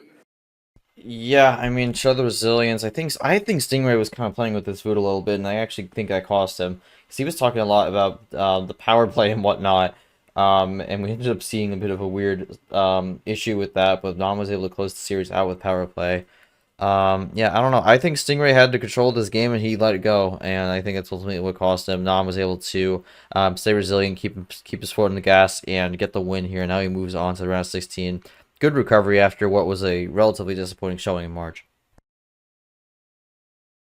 I think you might be onto something with that theory, playing with your food a little bit, because at the end of the day, you just can't do that up here, man. The margin is so small. You make one mistake, you're going to pay for it.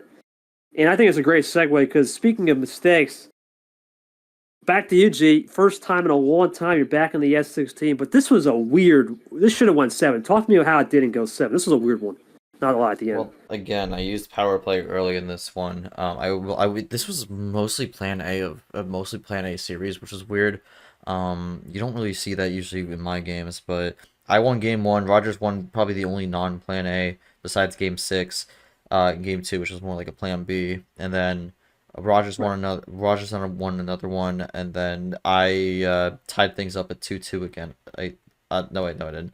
I tied things up at 2-2, and then I power played game five. I saw an opening, went for it, did the power play early again, and that led to game six where Rogers seemed to have the advantage early on. He called power play to try to force game seven, but then he didn't call Uno.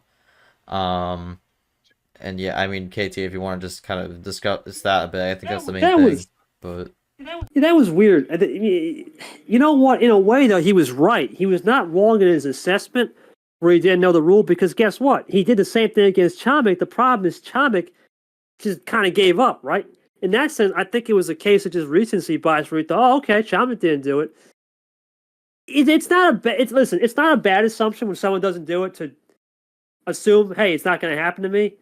But I think this is another case similar to Stingray. You can't be playing with any margin here because G is not going to let you just walk under the skin and not be at least observant to at least a call to extend the game. And that's what you did. You did a great job on that. I think Ryder's got to learn from that. And he will. As for you, man, it's good to see you back in the next round. It's been a hot minute here. I mean, and we talk about the old adage, right, of this show, all the accolades, but it's been a hot minute since you've been back here. It's good to see you back.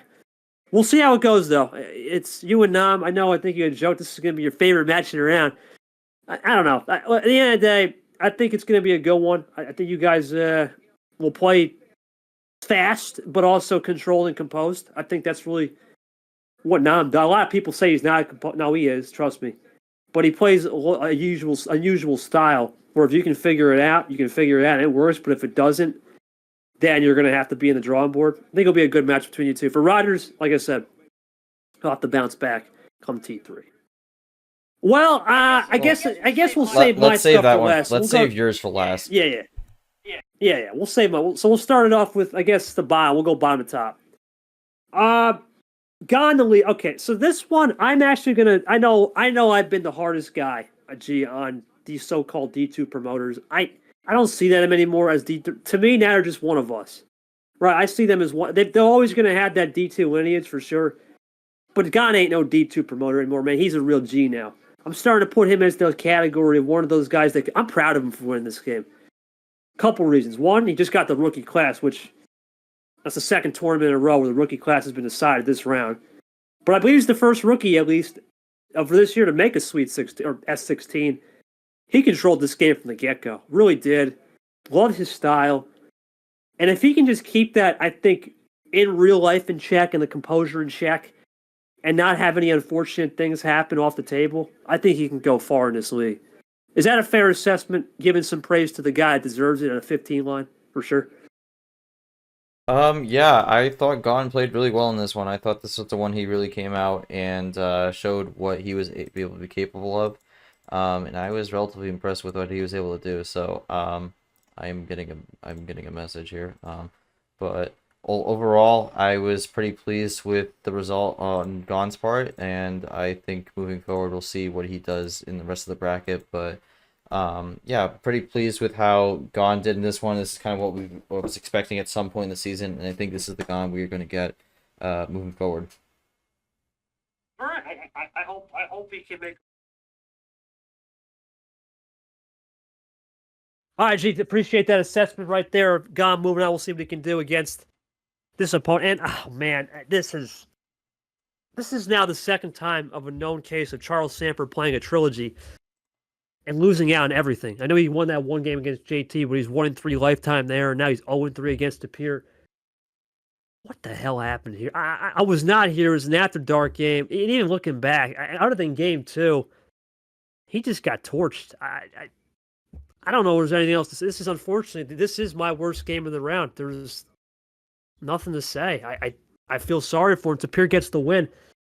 How does Sanford bounce back from this? Because I know there's some other discussions about, I don't even want to know with commentary and whatnot, but how does he bounce back from this? Because this just seems a recipe for he doesn't like trilogies and rematches or even four-timers in general. Yeah, I think just something's not clicking against Tapir for Sanford. Just really can't find it. Tapir was able to get some of the better cards, but Sanford just did not really happen in this one. Tapir just kind of had his number and was able to roll through with it. So he moves on, and now we have a D2 matchup, which it didn't happen last season, but gonna happen for the first time in league history. It's Tapir gone. I'm really excited for that one. I think both could bring a lot to the table for a big matchup. Wait, Tapir Steven don't count, Or just no, Tapir gone. Tapir gone. does that count as a D2 match, Tapir Steven, or no? Tapir Stevens a D2 match, yeah, but we have another one here. Tapir gone. Oh, so would that be the second one or the first one? That would be the second one. That would be the second one for Tapir, at least. Okay, I got you. Okay, I just want to make sure. I always get tricked up with that. Okay, just want to make sure. It's good. It's good for me, G. I'm doing a reveals show, so it gives me more insight. You know what I'm saying? This next one though, Carson Andy, kind of a toss up. Carson was up 2-0, similar to hockey, ironically. Was up 2-0 and all on cruise control, and then Andy flipped the script. That was the game going on with Lane and Logan. There was some weird antics going on, so I'll forgive, I guess, Carson in the sense if he lost that game where there was some weird antics, to say the least. Happy to see Andy win again, but I think this is a case of Carson let his foot off the gas too much. He tried to go back to the 6-7 cards, and it wasn't enough. Thoughts on a big win for Andy? And, Carson, even though he lost, good start, 3 starts, 3 wins to start the year for sure. Doing his quiet thing. Yeah, I mean, Andy's off to a pretty good start, all things considered. But Carson, I don't know, this round 32 just can't figure out a way to get out of it. So gonna have to find something going down the line if he wants to be able to be in this conversation for maybe the Super League. But yeah, Andy keeps it going. A really good start to the season. I'm surprised from Andy. Might be able to do something this season. Maybe could be one of those people in Super League. We'll see. But yeah, I don't have much to say on this one. All right, well, I guess we're gonna do a little bit of switch here. We're gonna flip this next tile. We're gonna talk about this game here, and I am going to show some leadership here, Jay, because I don't want to do something I'm gonna regret. You know what I'm saying? And I think after letting the water cool off, I'm gonna adhere to my own advice. There comes a time where I thought about this too. The game, I love this game, bro. I love this league, but there comes a point where I also start to realize, and I'm sure you've started, there's more to life in this game, man. Family comes first, activities you book before come first. And what happened here was a case of, okay, I knew his weekend was going to be busy. He had said that. Okay. So I said, all right, let's shoot for end of the round. I know he couldn't do it. Friday night wasn't the best time. Okay. He says Saturday night. Right, my time, Sunday morning his. Okay, everything's good. And then 6 o'clock comes around in the morning. I'm not up. I don't wake up that early. Sometimes I'll wake up at 7, but most of the time on a weekend I'm up at 8:39. I slept in a little bit, decided to wake up around 9, closer to 9. And that's the first message I see. Okay, game's canceled. Fine, it's okay. Fine, no problem. So, short calls the game off. Everything's great. And then, I decided, all right, well, it's been a long week. I kind of want to just unwind. So I go out, I make plans, right? As you should. It's been a long week. I deserve that as a host. And then all of a sudden, 2 hours before the game, I'm getting a message. He's ready to play. We just called it off. And then all of a sudden, I'm not going to say the real reason why, but it was for a more important matter. And he had to get someone to call it off for, or it gets canceled that. This is a problem I think we need to address in a sense that at a certain point, if you would have just said, hey, man, I can't do it. Let's call this game off. Let's find a time that's suitable earlier in the week or late. Okay, I mean, I could have maybe done something.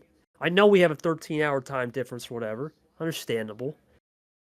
But I think this is a great life topic message, G. I mean, there's 2 of them we'll talk about because the other one's also important, but this one's more important.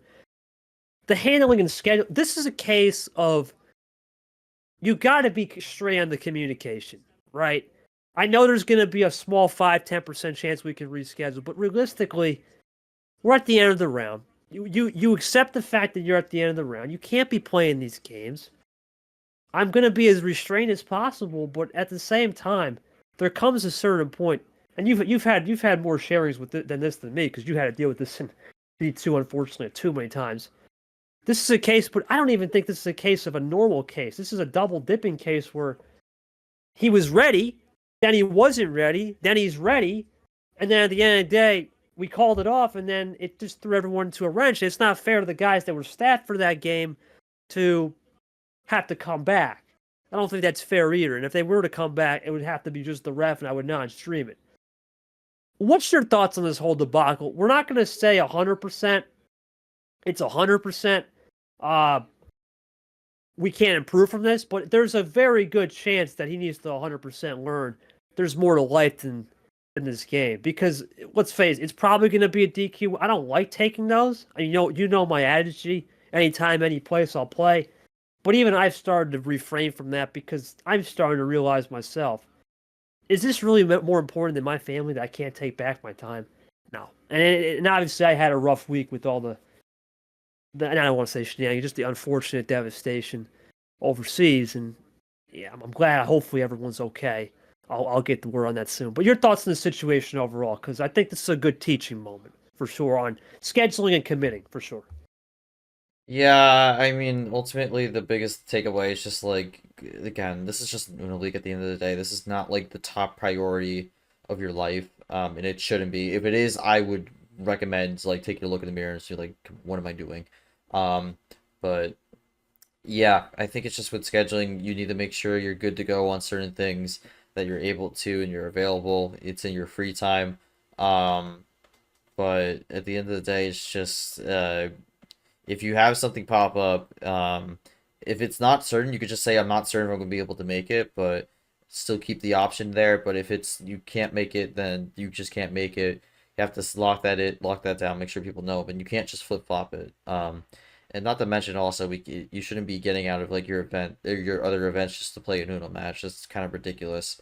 So Absolutely. ultimately, I think it's just kind of I think it's a learning experience. I don't know if that game is going to actually end up happening, but I think Avion in the future knows what's up, and this isn't really necessarily, this is supposed to be like a torturing or anything like that, because obviously like it's a bit of a confusing situation. It was a flip-floppy situation, but it's just kind of like you have a train coming in, you have a time the train comes. If you say you can't make the train, you don't make the train, but once the train's gone, the train is gone, and the train was gone by the point you say, oh wait, I actually can't make it. So that's just how it goes sometimes, and I'm hoping the match does happen at some point, but it's not looking very likely.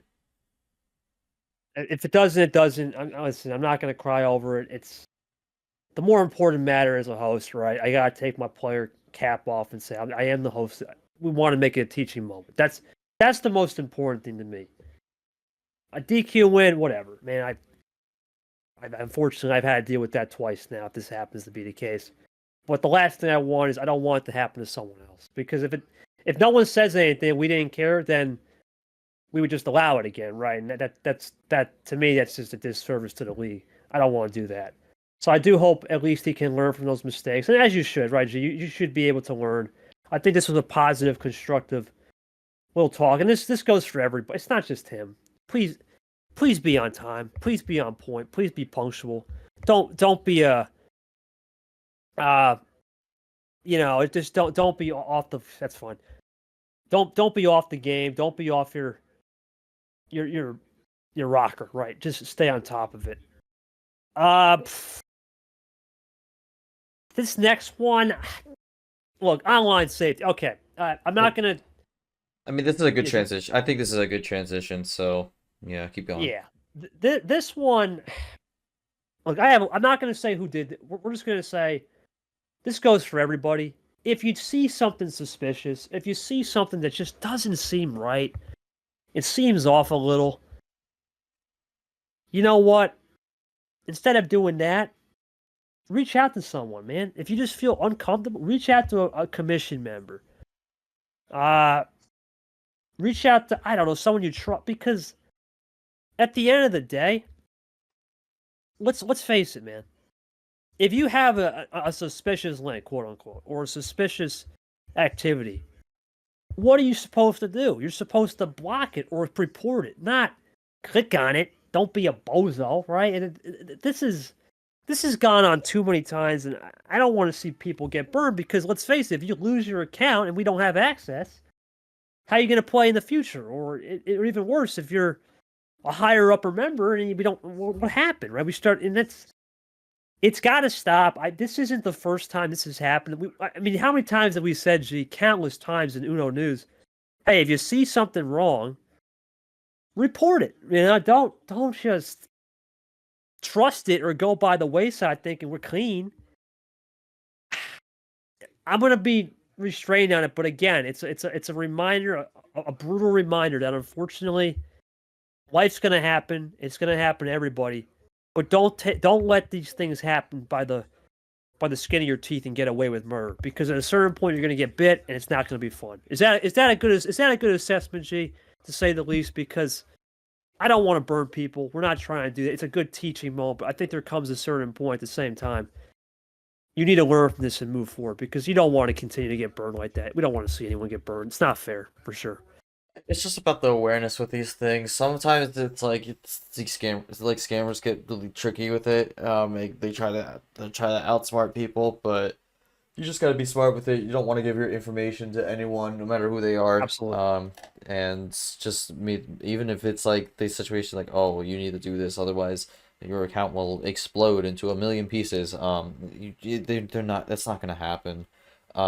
So it's just don't give your information out to anyone, even if it's like your friend or best friend. You just make sure that you're the only one who knows it, and that's the best way to keep yourself safe, at least on an online sense. And it's also just like don't be engaging with suspicious activity. This isn't even just like a hacking thing. This could just be in general, because obviously we don't want there to be situations where people are like being weird to other people and creating a lot of issues. So I think in general, if someone's being weird in general or just doing something weird to someone, especially if like it's DMs, like you got to make sure that you tell someone to make sure we don't have that Sure. situation. We could settle it. So.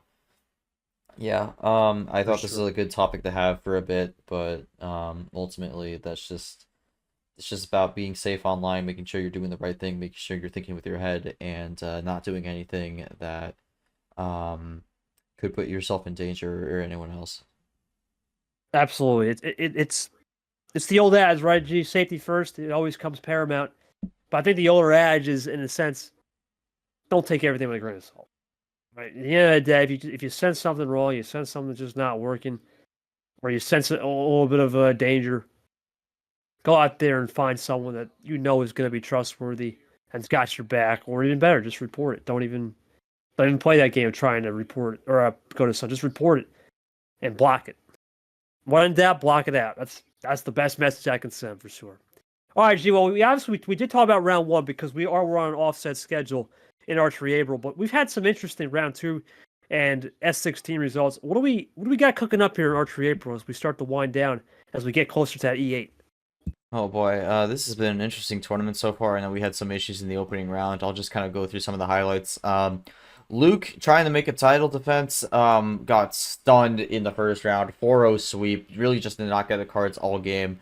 Ninja Jax, who won the play in 4-3, gets a huge win, moved on to the round of 32. Had a few DQs here and there. Unfortunately, we talked about that issue with the league, had to have an adjust with the players, making sure we need to know the standard going forward. Hopefully that won't be an issue, but we're also incorporating some new changes to help prevent the DQs. Besides that, just kind of mostly a chalk for around 64 from the Arrow region. Bow region, Mark didn't play his game due to a bunch of nonsense. Rana got a 4-0 sweep over James, which was big for her. Pikachu had a rebound.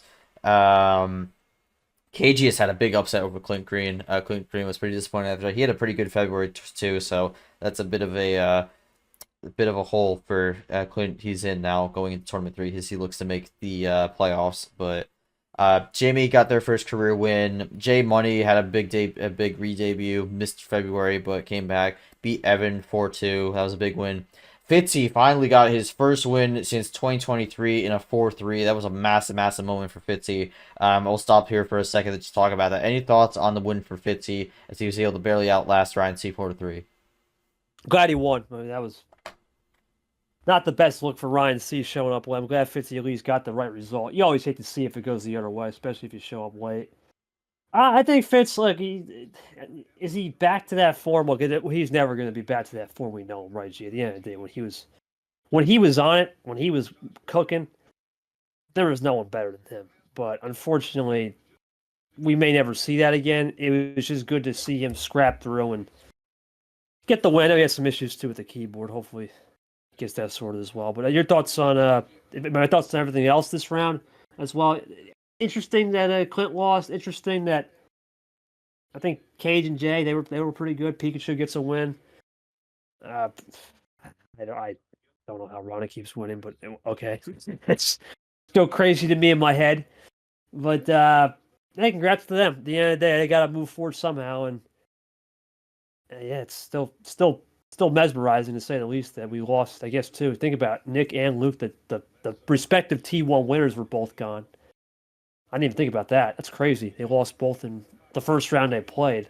That's something to keep in note. But the only difference when you lose down here, though, there's no such thing as a hangover. You're trying to get out of D2 or you're trying to get up to the big leagues. So there's hope, but you lose up the top level is a little different for sure. But yeah, interesting round so far. Keep it running. Yeah, okay, let's keep it going here. Fitzy with the win. Taco took care of business. White Spider got a rebound win over Boyles 4-2 after disappointing showing in February.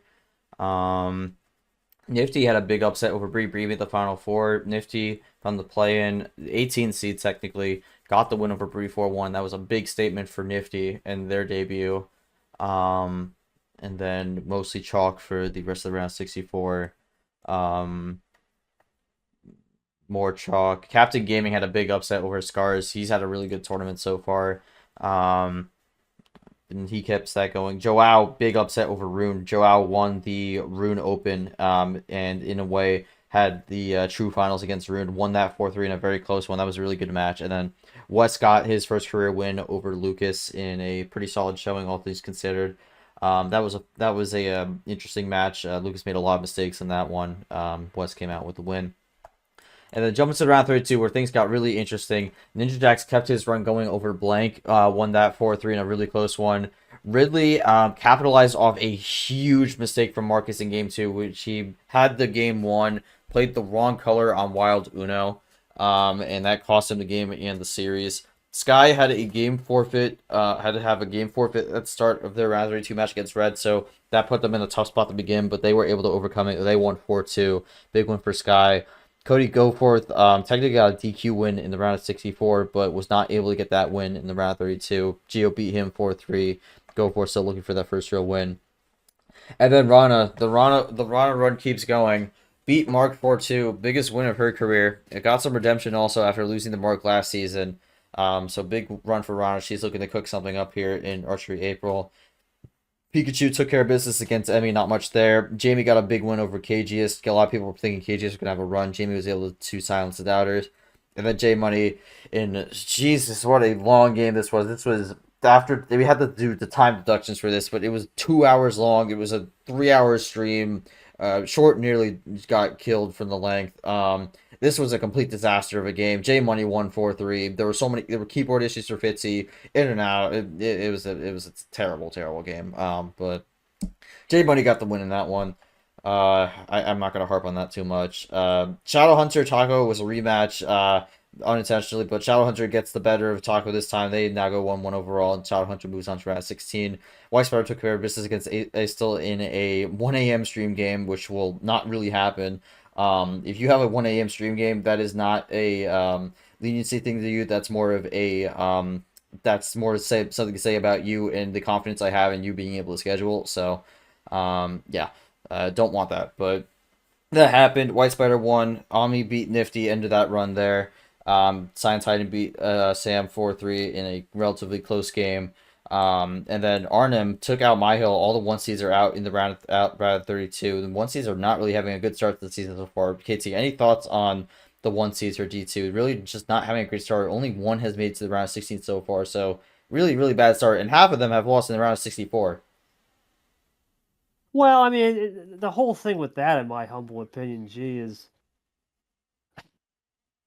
I think the problem is when you're a top player in the league or a top player in any division, there comes an expectations versus reality moment, and the expectations is when you're up there, you're supposed to become the guy, right? You're supposed to take the next level to do whatever to win a series or whatever.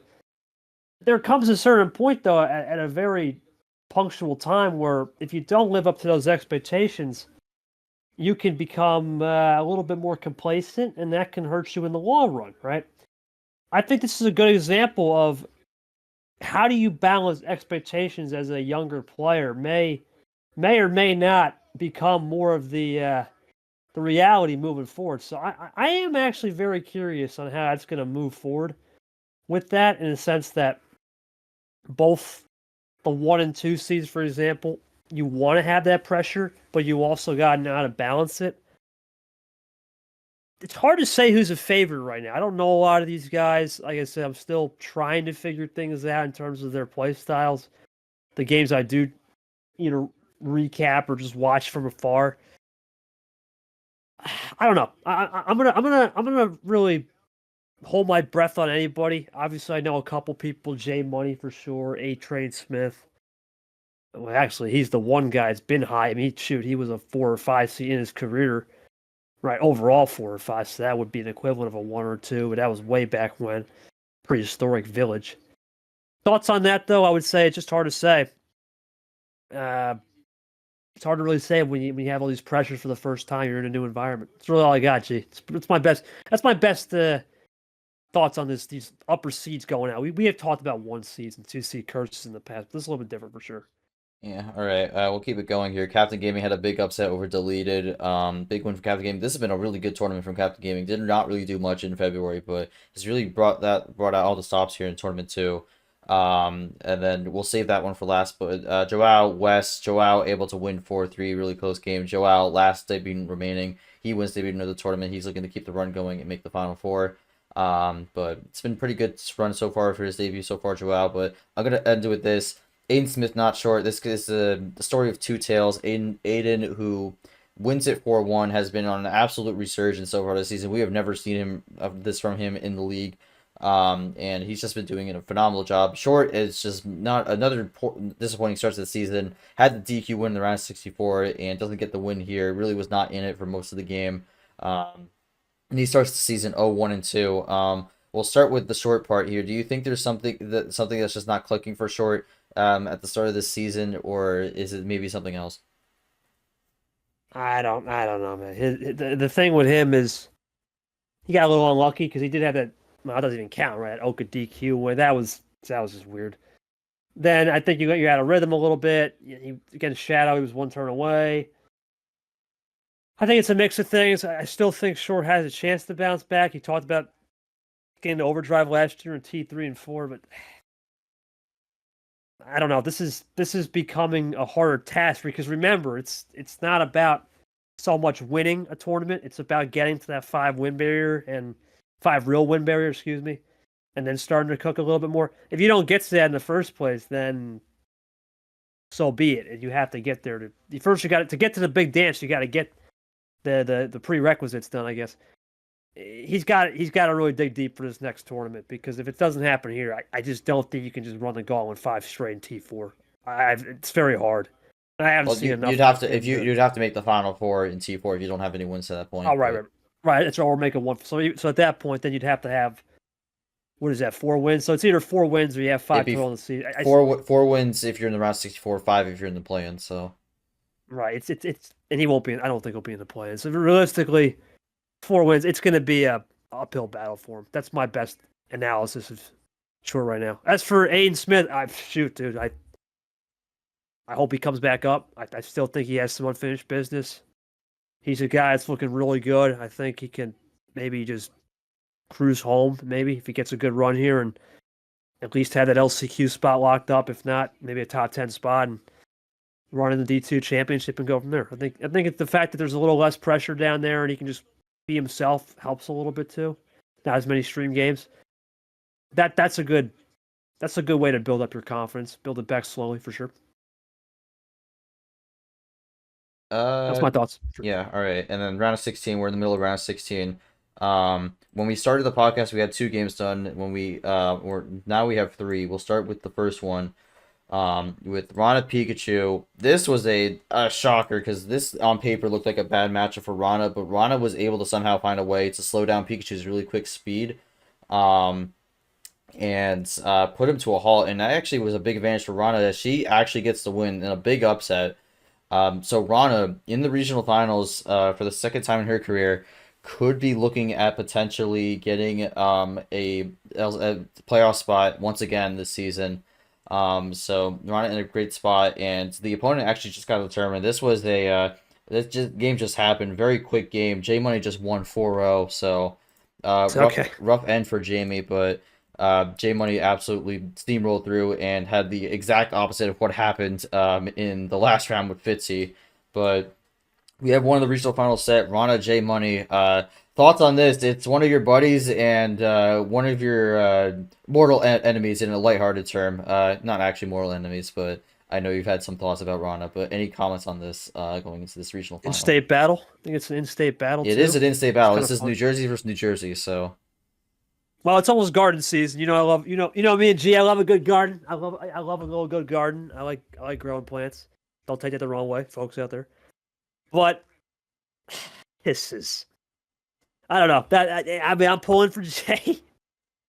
Gosh Almighty, I couldn't imagine a world where I have to even think about Rana to moving up. That just, I don't even know. I don't want to think about that. But back to here, I think it's going to come down to, I do know both their styles, believe it or not. Rana's chaotic, crazy, and Jay's a guy that knows how to perform in the mid-tier. He knows how to play that ammo control. He is a good player. He just didn't get the chance in T1 due to unfortunate life things.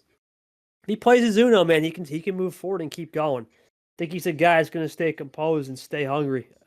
Should be a good one. But you know where my allegiances are on that one. There's no doubt.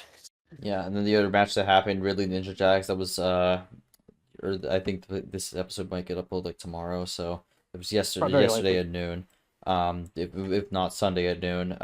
Really just kind of ran through the motions. Ninja Jacks, again, this is the second tournament in a row we've had a 16 seed in the round of 16. No 16 seed has ever made the regional finals, and that trend is going to continue. Ridley wins it 4-1. Just kind of had control of the game and really get some redemption after not making it to the regional finals in the last tournament. So Ridley's been looking really good to start the season, and Ridley's actually the first player to lock their spot up through the 5 wins.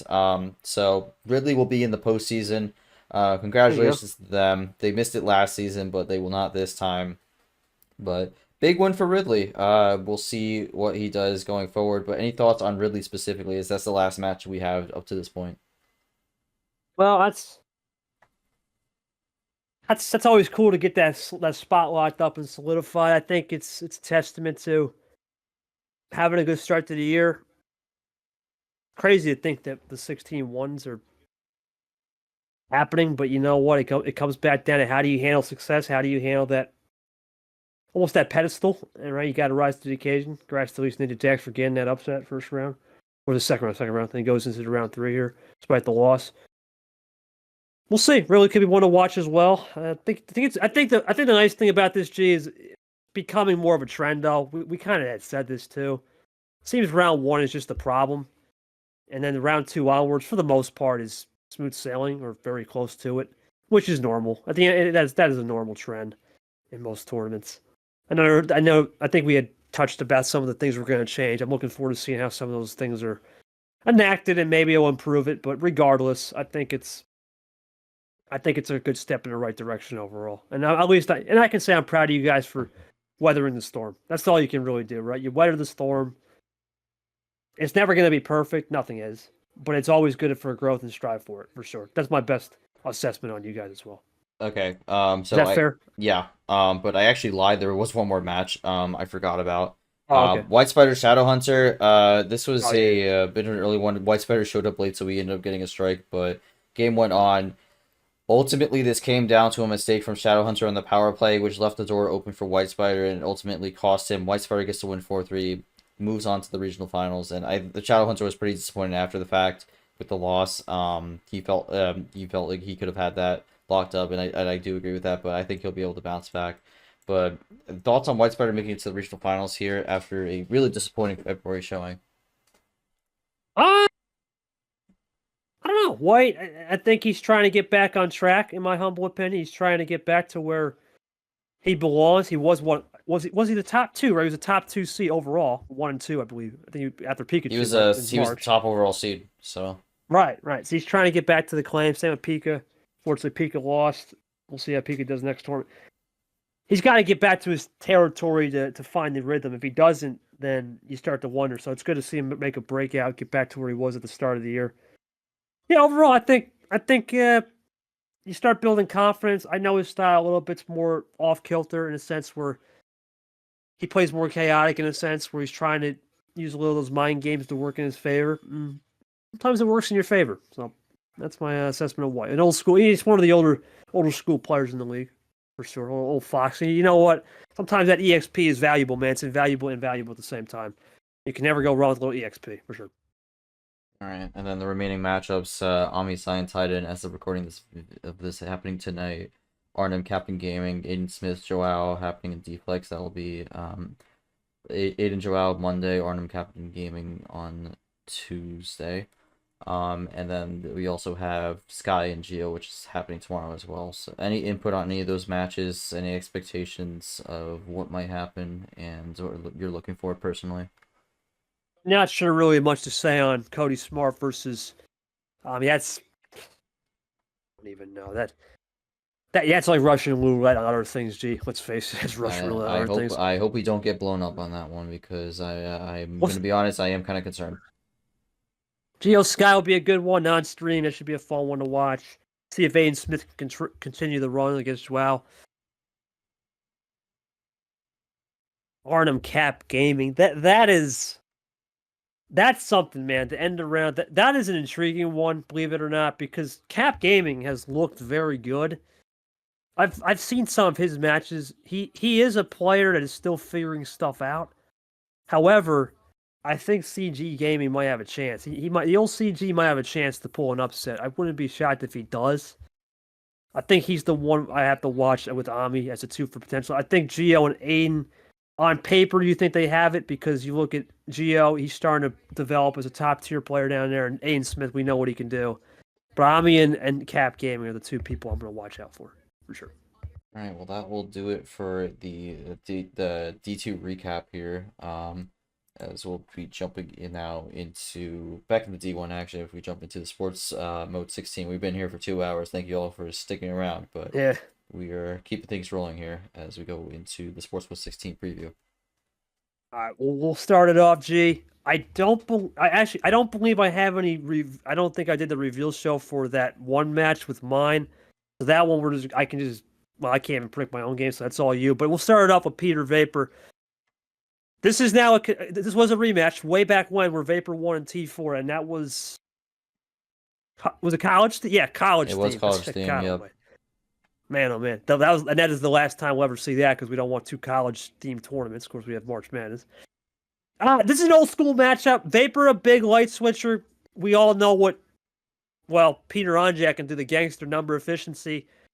I think this is going to be a fantastic game. Honest to God, this is going to come down to the last cards.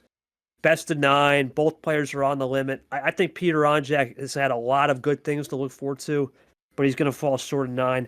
I'm going with the 5 seed Vapor. I think he's just going to have a little bit more. I think a little bit of that past history, albeit 2 years ago. Similar style. Give me Vapor in a close power play winning game 9 to finish it off and move into an Elite 8 again. G? This is such an interesting one. I really think this could go either way. I think some of the momentum is slightly more in favor of Vapor right now. I could see this going close. I don't know if it's going to go 9. I could see it going 9, but I'm going to go with a 5-3 here. I do think Vapor gets the win here. Because I think this is a unique opportunity for him because this is a very much a winnable match. Vapor has kind of been struggled a bit in this round specifically throughout his career, but I think there's a chance he could find a way to pull through and get the job done here. I think he has a good opportunity to do so, but Onjak's been looking pretty good too. This is kind of a bit of a resurgence for him, so I'm intrigued by this match. I'm gonna say Vapor wins 5-3, but I don't know. This could really go either way. And we'll go either way. I agree. It'll be a good one. And the same thing at the Mustang region. Like I said, no top four seats. So Vapor runs and Myth Logan. This is a tough draw for Logan. I really this whole echo chamber where Myth's gonna finish you off in less than fifth. That is a gnarly thing to overcome. I think it's gonna be a 20-minute series. I'm calling right now. This could only be 20 minutes. And I'm talking about 20 game time. Stream might be a little longer depending who streams it. Especially if I stream it, it might be a little longer. But even then, there's only so much you can dead air fill and ask so many questions in quick games. This is a bad draw. I think Myth is he's on another level. He reminds me of this Myth in T3 last year. He got to that Elite 8. I'm going Myth here, 5-3. What do you got? I have Myth 5-2. I think this is going to be a quick draw, and I think for Logan, I don't know how ready he is going to be for that. But I think at the end, Myth will just keep this ball rolling and make it to the regional finals for, I think, the second time in his career. I think he may have won last season, correct? T3, yep. Yep. So. Mask May, yep. Yeah, we'll see what he ends up doing. But yeah, will be interesting to see how that one goes down. All right, next one we go into now, this wide open spider region, Seth versus Ed. I really am happy to see both guys here. I know them both pretty well. Obviously a veteran on veteran duel.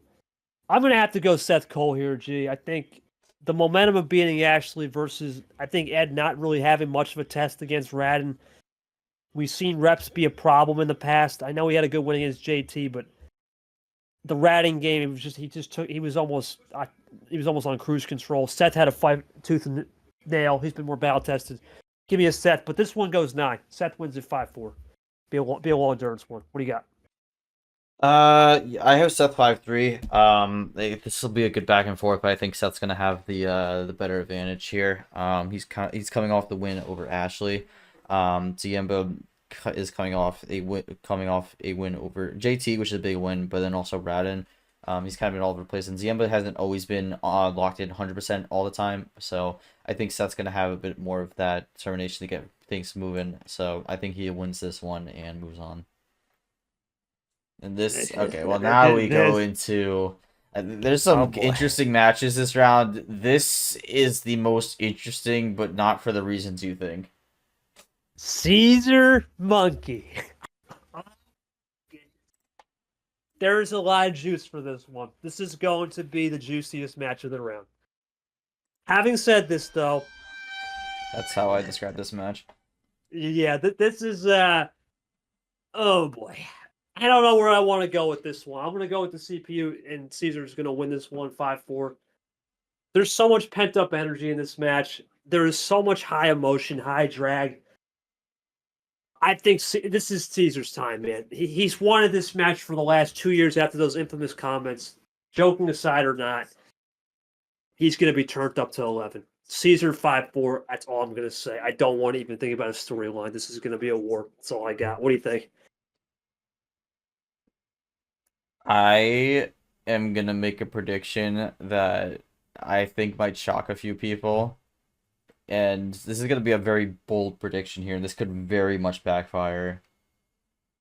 But I think this goes to 9, and I think something happens in game 9 that's like out of the usual that you don't really see in a normal game.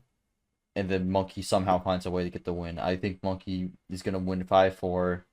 It's going to be a crazy game, a bunch of nonsense, and I actually think some of the chaos might favor Monkey slightly. I don't know. This could very much be a prediction that backfires. But I want to go a little bold here. I think a lot of people are going to have Caesar winning this one, but what if he sneaks in? I mean, he's kind of been sneaking. He's done it once before with the upsets. Had Ard completely frazzled all over the place earlier in the tournament. Toaster Guy kind of got a bit frazzled too in a way with the mistakes. So Caesar's one of those guys who's a little bit more locked in when it comes to a match, but I don't know. The way Monkey's been playing, something has been getting like his opponents all jittery and whatnot. So this is going to be a very high intensity game, and I think it's going to come down to the wire. Something's going to happen in that game 9 that's going to make the difference.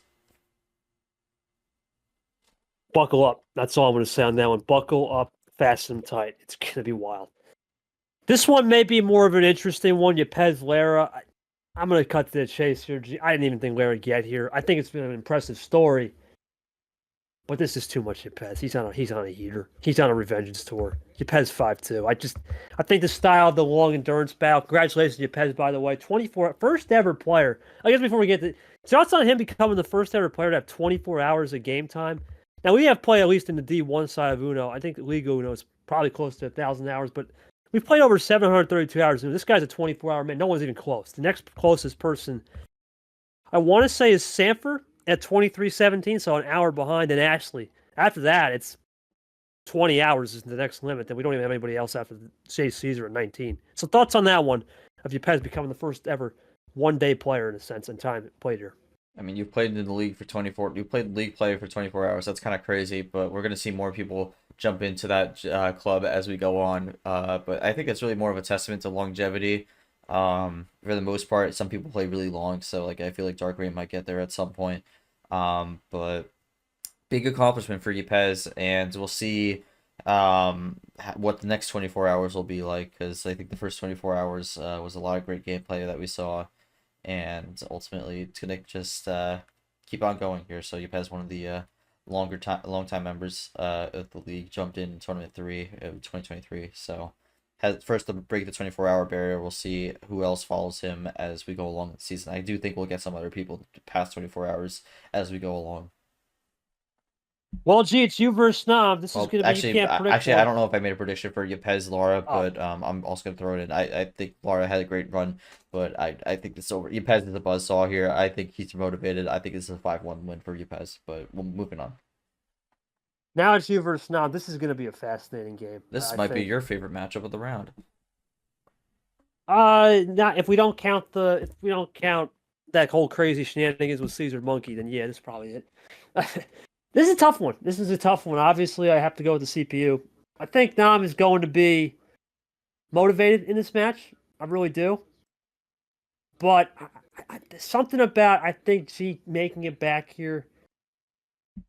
Maybe the whole resurgence thing is a possible trend, maybe, because we saw Peter make it here, and he's been an OG member. Can't say Vapor, because he's been around the block, and he's been having some sit. But you and Peter, I think, are the two people that have been here very long and are starting to run. CPU says you're going to pull this one off in 9G. I'll stick with it. It's going to be an interesting, fast-staying duel. What's your thoughts on playing now who plays that quick style? I'm going to have to go with the CPU 5-4. You pull it off. What do you got? Looking forward to it. I feel like a lot of people were hoping this match would happen at some point last season. It didn't happen, but it'll happen this time, and we'll see what happens. I have not been to a regional final since tournament 3 of 2023, so I would like to. Actually, no, I'm lying. Actually, no, I'm not. Tournament 3, 2023. So I hope I can make it back there because it's been too long. Broke through the round 16 finally, and I would like to break through to the regional finals now, so that would be very nice. We'll go to this next match, and we'll save whatever happens with me for last. Tapir Gone, this is going to be a great game. I think the only thing I would have a concern with Gone at this point now would be this would be probably the biggest challenge because Tapir is a versatile player on card starts. I think Gone's going to keep the run going in terms of putting up a close fight. That's why I think he loses in 9. But Tapir, something about when he gets to this point, he just seems to click, and he's a guy that's starting to turn into one of these top tier players. There's only 2.5 legends left if we consider whatever happens with me. Only him and Yepez are the official ones moving on. I think he wants to keep pace. He'll keep pace. I've got Tapir moving on in a 5. Actually, you know what? So Tapir says 5-3. I'll go 9. Let's spice it up. I'll give Tapir. He'll go for a power play. Remember, it's only one power play, too. One power play, not 2 compared to the March tournaments. But I'll go one power play here. He gets it done in game 9. I'll spice it up. He gets it done. What do you got? I have Gone winning. I am full ascending on Gone here. This is the tournament he comes out in D1 and has a big run. I think with Tapir, this is a matchup that almost happened last season. Before Tapir got moved up into D1 midseason. So I think this is really going to be a great clash of styles. I think Gone is riding this momentum here, and I think he's going to win 5-4. Big win for Gone. I was expecting one of these tournaments he would have the massive showing, massive breakout. I didn't think it was going to be this tournament, but now that we're here, I think he's going to have a really good run here. Give me Gone in 9. Like gone 9, and then let's just say at the most parts, me, Andy. Who do you got? I can't pick. Uh, same. I mean, I'm under the assumption it's gonna be you. If it's, I'll make two predictions here. If it's Avion, if that matchup does eventually happen, he wins. I'm gonna say I think Andy will keep the momentum going in 9. So give me Andy 5-4 if it's Avion. If it's you, I don't know. That's kind of a bad matchup in terms of styles. For Andy. So I would say probably 5-3 you. It really depends. I would feel more confident that you have the DQ window based off what I've heard from the scheduling. So I'm gonna say KT 5-3. Lock it in with that. But if that game does happen, which I personally hope it does, but it's not looking like it. If that game does happen, I think Avion goes in there, brings it to 9, but Andy keeps the run going. We'll go to the last topic. G. I don't even know where This we're at. is We'll be at 2:30. we're at like 2:50. We just hit 2:15, which will be where the Jesus. cut the timestamp for short. So if you're listening to this, hello. But um yeah, this is a topic I'm actually really looking forward to. All right, well, who's hot, who's not? I mean, we'll start with this tournament, then we'll get into the relegation. So I'd say right now, you look at who's hot to start the year. I got the now 2025 sheet pulled up here. Let me pull that up. I think the obvious who's hot, KT, Yepes, I would say, right? Then left. I would honestly say Yepes is number 1 right now. Yeah, definitely. Because you got to look at this in the sense that a lot of people would have said maybe the hangovers of the past of not making Super League. He's been pulling everything. If we exclude myself, I'm gonna throw Lane. I know he lost, but think about G. He was 0 what was he 0-2 to start or 1-2 to start the year last year, nowhere to be found, and now he's 4-2. Good start to the year. I think Andy's hot. I even Logan's hot, 4 wins. I think Caesar's I would hot. 100% throw Logan in there. He's been really good to start the season. Jay Caesar's hot, but here's the problem with him. There's always that asterisk. When's that big win coming? And the last one I'll throw in a kind of a surprise, in my opinion. I think Myth. Myth is definitely deserving that 3-1, and he's really hot for other reasons. Where he plays so fast. Where, gosh damn, you touch him, it's over. You're on fire, right? So that's a fun little one. That's my who's hot. Who's not? This is going to surprise you a little bit, but ironically, I don't think Drip's hot. And Tago. I know the 2 wins, but they've had just some weird matches where they haven't found the rhythm. 9-14, 8-9 respectively. They're probably okay in terms of starting the year right, but not really hot there. Allen's just all over the map. He's not hot. I hate throwing Sanford under the bus, but man, Sanford and Yoshi ain't hot right now. Just tough luck so far. And then of course guys like unfortunately Heatcheck, LaPlante, Ard. We'll talk about that more in a second, but they're also not. Those are the guys I have who's not, who's hot. Who do you got, G? I agree with Real most quick of that before we get list. to I mean, topping my list for sure is Yepes, Logan, and honestly, I throw Leah in there as well. She's been off to a pretty good start. I know she lost in the prior round to Gone, but she's had a really good start to the season. She's already had 3 wins and has been looking pretty good, all things considered, to start the season. Vapor is kind of getting into a little bit of the heat as well, although I think a lot of this comes to a good run from Archery April thus far. So I throw him. Myth obviously is doing well with Plan A. Andy, I would actually give a mention to Andy. Andy's been doing off to a pretty good start so far. I'd say he's hot. And then, I mean, probably wrapping it up. I mean you as well, but you've kind of been a little bit all over the place. So I mean. You're in the top echelon right now, but I don't know if you're like necessarily quote unquote hot right now. But yeah, after that, No hangover. maybe That's all I can say. a There's little no bit. hangover. That's the good. That That's is the true. only You don't want that. I think Onjack's been a little has been a bit hot with the run in Archery April. I'd keep an eye on him. Gone, I think, is hot right now. I would keep an eye out on Gone. But yeah, that's that. I'll not mention the people who are going to talk about in the relegation talk for who's not, but who's not. Camaro is definitely not. He had a good start to the season, but I mean, good lord, it's not been good ever since. Um, Avion's all over the place. The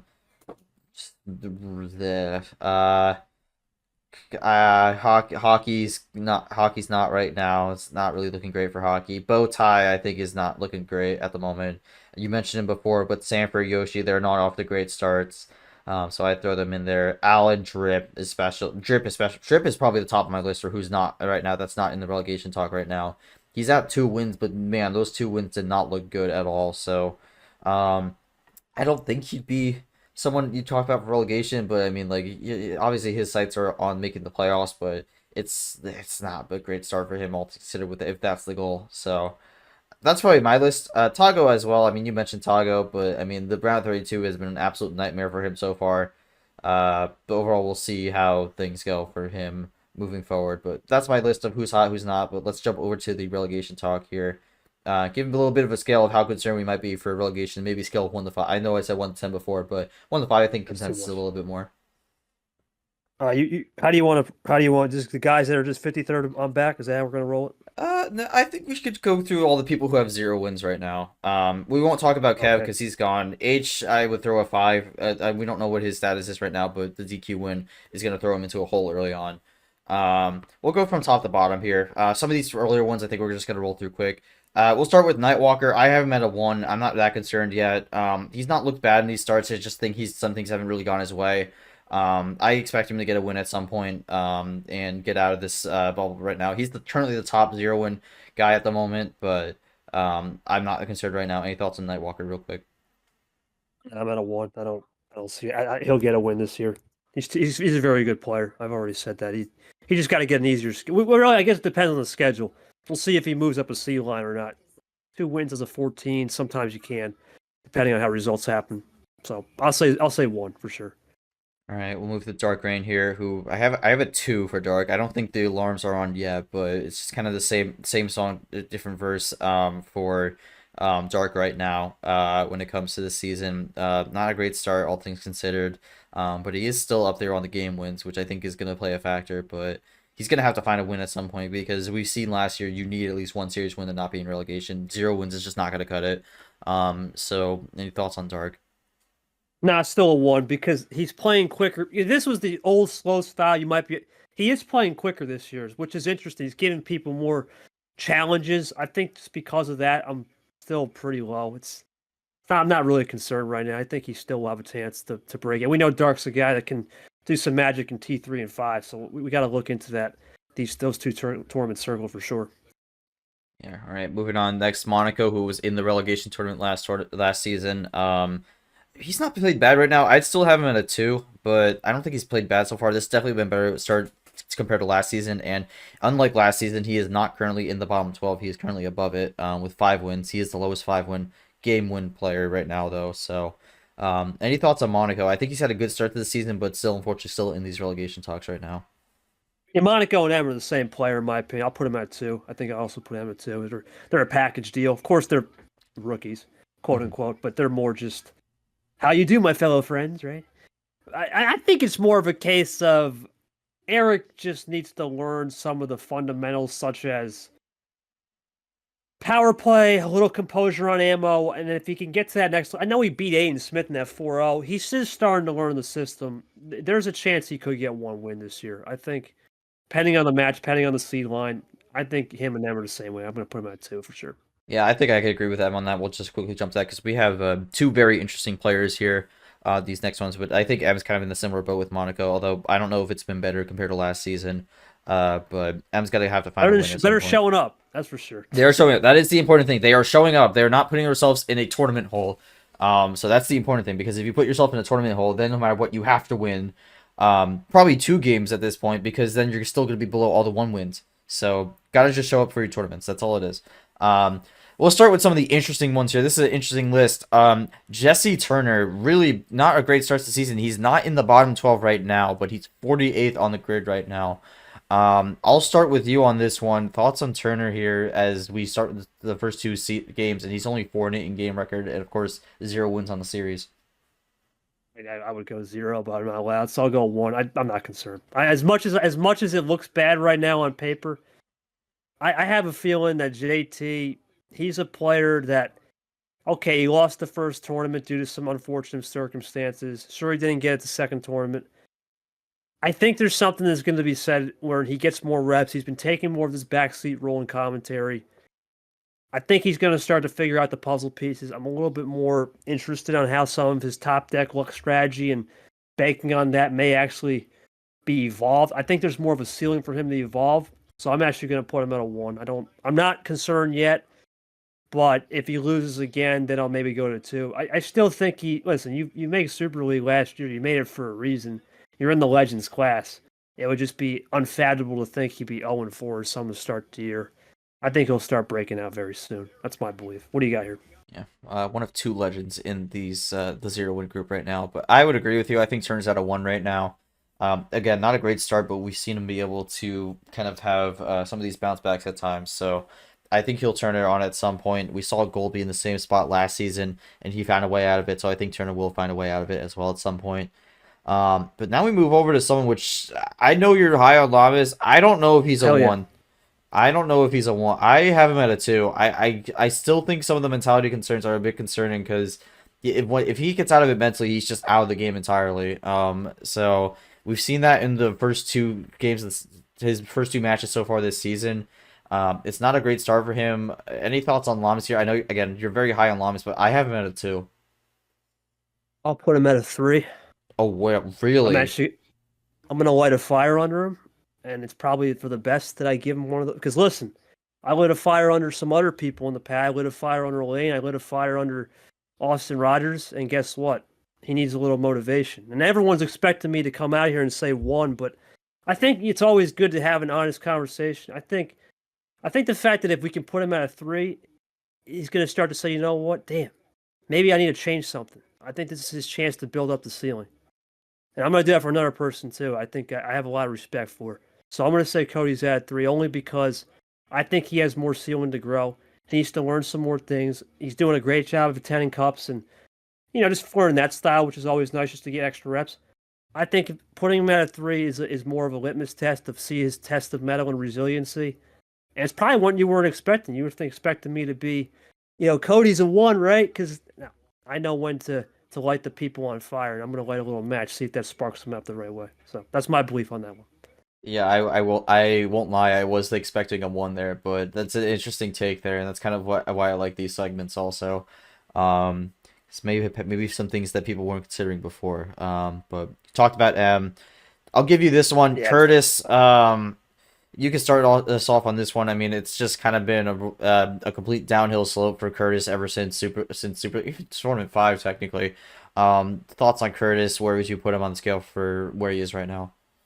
That's a no-brainer 5 for me, G. Honest to God, I'm very concerned. He's had reports if he just wants to commentate after this year. That was a first clue. That's not a good clue, in my opinion, to success. In fact, in my humble opinion, that's a recipe for being a little bit more checked out than usual. I haven't seen any evolution in the style. I really haven't. I mean, I know he played well against Drip, but we had just put Drip in who's not hot. So it needs to be some magical turnaround. I know he's probably going to be okay on the seeding because he did go take it the limit, but I'm not seeing much right here. I got to go 5. As crazy as it sounds, it's just been a downward spiral since the start. So unfortunately, I got to go 5 here.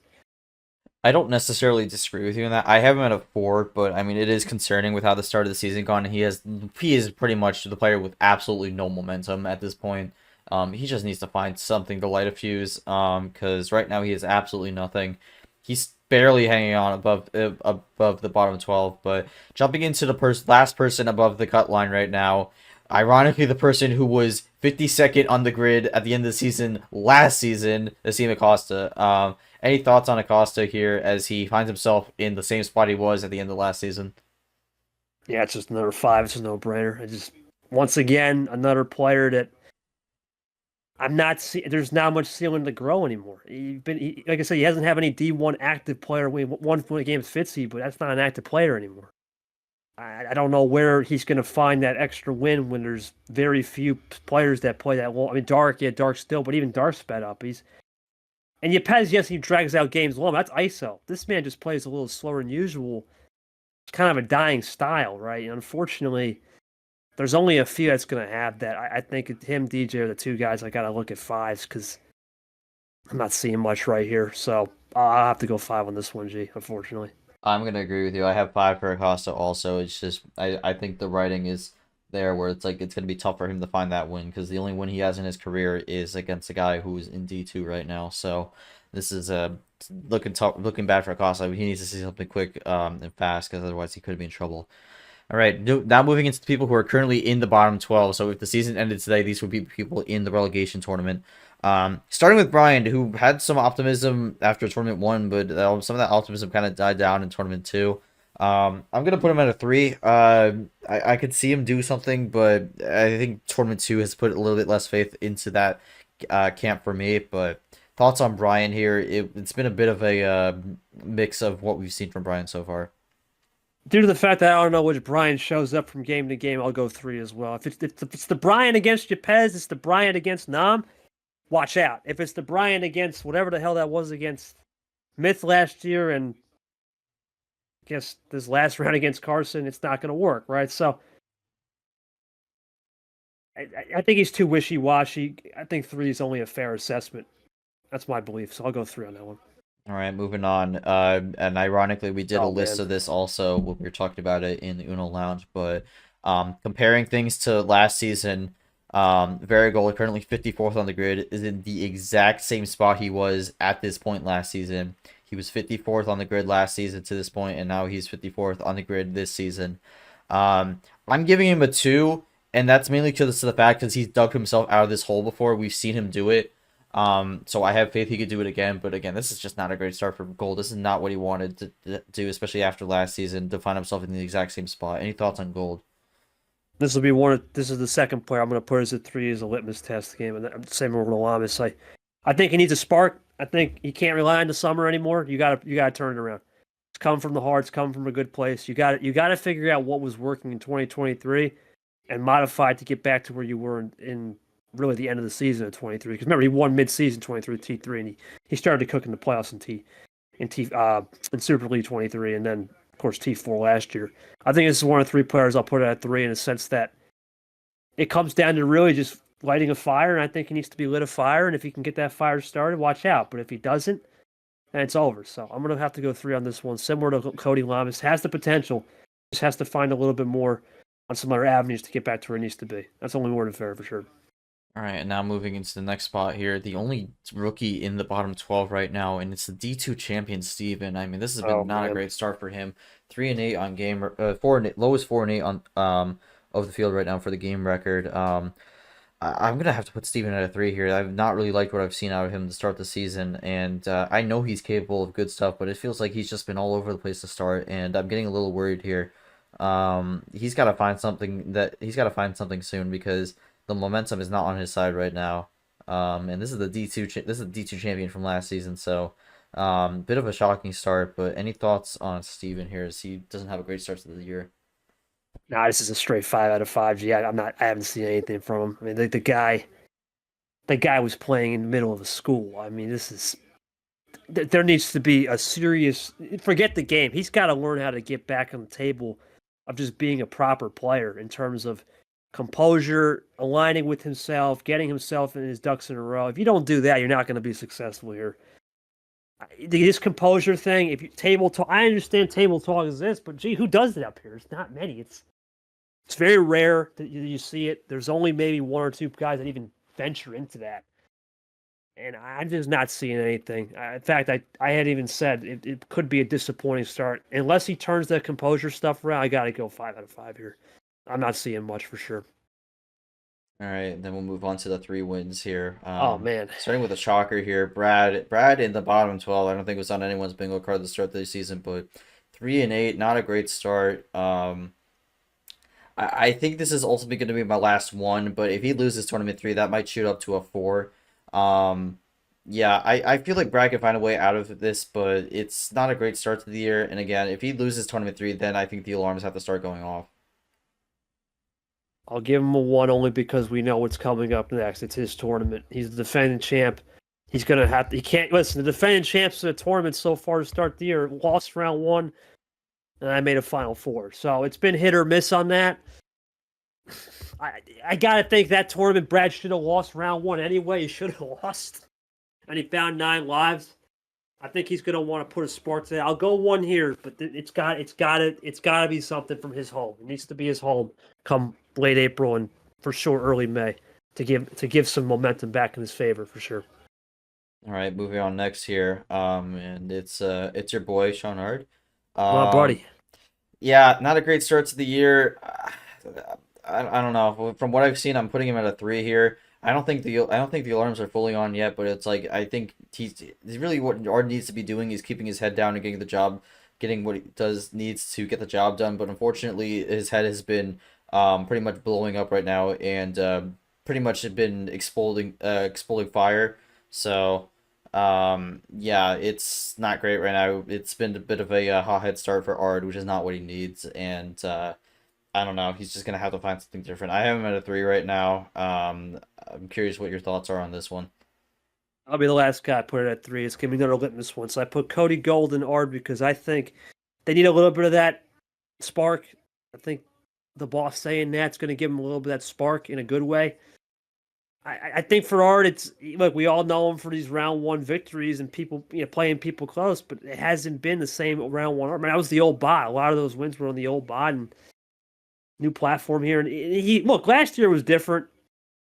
Let's face it. If he had that great run T2 and he never showed up in T4, that's true. I didn't think about that. He didn't play T4, so there is that one saving grace in the sense that he could have a little bit more back pocket leverage on the wins with that T4. But that's only going to take you so far. So because of that, I'll go 3. He's the last one I'm going to give it 3. The rest are going to be interesting to say the least. Yeah. Now we go on to William Brock, who has had these slow starts, it seems, so far in his career so far. I'm throwing it at 2. We've seen that he's more of a late season push type of player, so I wouldn't be surprised if we have something similar like that. But obviously, 3-8 to start on the game record is not great. So I have him at a 2. Curious on your thoughts on this one, but this has not been the start Brock has been wanting. Yeah, I'll give him a 1 like Brad. Because I know his past history in T4 and 5, I'll give him just a 1. But if he doesn't win T3, then I'm going to have to start thinking it's risky to go T4 and 5 when you start leaving to chance. So I'll put him at a 5 if he doesn't actually win next. So it's going to be one of those. He loses round 1, he's going straight to a 5. But for now, I'll go 1. And he's probably the last guy I'll go 1. So Brad and him are going to get off the hook here only because of past data. That's what I say. All right, moving into the next one. And KT, I'm going to just make this point here. We had our preseason predictions, right? I remember one of my predictions is I thought the novice class was going to struggle in the lower half here.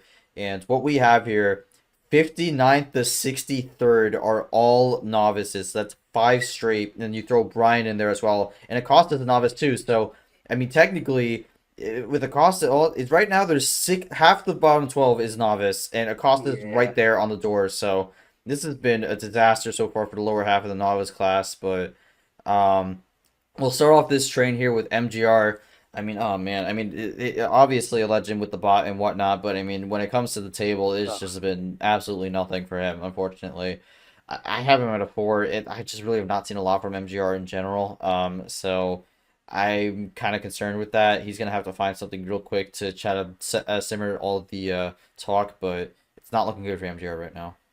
Yeah, you have to put him at a 5, man. I mean, I'm sorry, I'm not picking favorites here. Just if anyone says that they're a load of crap, that's a load of crap. You have to, because I know he had that one game against Chomik, but okay, it's only one game, and ever since then, it just hasn't worked. And I don't know where his head's at. Listen, he's always going to be 100% locked in the game in terms of fixing the bot and making sure those updates come out and whatever, live analytics. But as a player, I think there's just too many surrounding rumors with him, so I'm going to have to say 5, unfortunately. So I'll go 5 here. All right, and then we move on to the next novice here. ALP, the Sharpies have landed him into 60th on the grid. Very poor start for ALP, all things considered. I'm going to be honest, the Sharpies are not working anymore. He needs to toss him in the trash can because otherwise I have him at a 5. I think the Sharpies need to go because I think the Sharpies are the sense getting into his head and he's not able to play straight. So ALP needs to be thrown at a 5. Something needs to change and quickly. I'll go 4 on him. I'm not going to go 5 fully, but it's going to be a 4 for me because the problem I have with ALP, the only saving grace is remember when he made that March run, what seed was he? A 16? Probably Mhm. going to get down there again. Maybe he can shock someone at a 15 or 16 line. That's the only hope I would have for him to get out. But if he doesn't do anything here, then I'm at a loss for words. Because I know he plays that luck style sometimes and goes into it with the min-max strat of 515. And it doesn't work all the time. I'll go 4. It's getting close, though, to just being ding, ding, ding. Well, bronze record for sure. Yeah. So now we move on to another player who's kind of just been on the lower end of things, Mac Johnson. We saw him in a somewhat similar spot last season. He wasn't in the bottom 12 to this point because he had back-to-back game sevens, but there has been no game 7 in sight for Mac Johnson. Swept in the first tournament and now lost 4-2 to you in this prior tournament. Not looking good for Mac. The game sevens have kind of disappeared, and if the wins don't come along with it, that's kind of a problem. I have Mac at a 4. This is not the start he wants, and it's a bit concerning, especially with his track record. So, KT, any thoughts? He didn't. He started to break out T4 last year when he got those 2 wins again. Ironically, against Vapor, which is crazy, and Toaster Guy, which were top tier players. He's hit or miss. The first tournament I gave him a free pass because of a newborn kid. I saw some things in him where he played well against me, which is not a bad thing. So I'll go with the 2, believe it or not, because we have past data. I know Mac takes people tough in round 1, assuming you don't play a prime Caesar in round 1.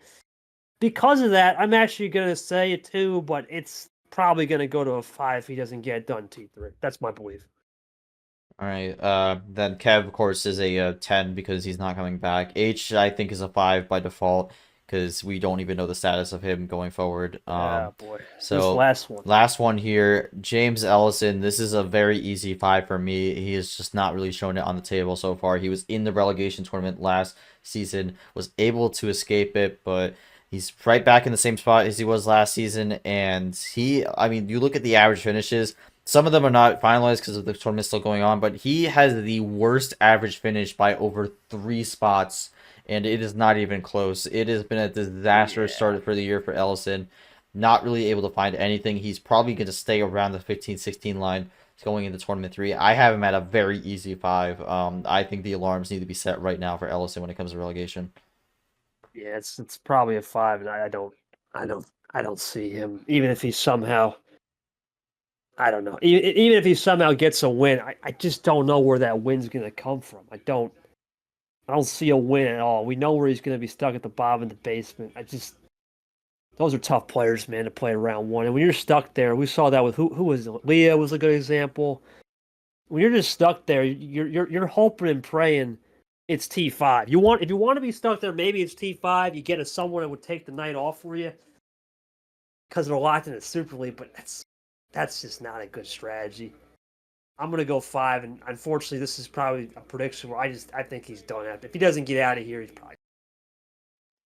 I don't see him running it back in either division. I just think he's checked out. So that's my belief on that one. I hate to leave it ended on that, but listen, Jay, at the end of the day, it's really for entertainment, right? I still believe we don't. I don't personally look in too deep into this until we get to T3 onwards. I feel sorry for some of these guys because some of these guys have been stuck here like Acosta for their whole career. We had it in 23. And then there's some guys that, like JT and Brad, to an extent, Brock Lamas. We have Super Leaguers from last year here in the sense of Steven, Brock, JT. All these guys, right? Novice class. I think they just had too many numbers anyway. They had half the field, I'm pretty sure, or not half the field. About 20, it was at least. 25 It people. was at least. It was a little bit under a third, I think, because I think it's 20. Yeah, they had the most people, so it makes sense if you look at the percentages. And I don't think I had a single one other than maybe Allen and Sting would have made it out of my my field to get to Super League. So we were both wrong. I didn't have Nick, so there you go.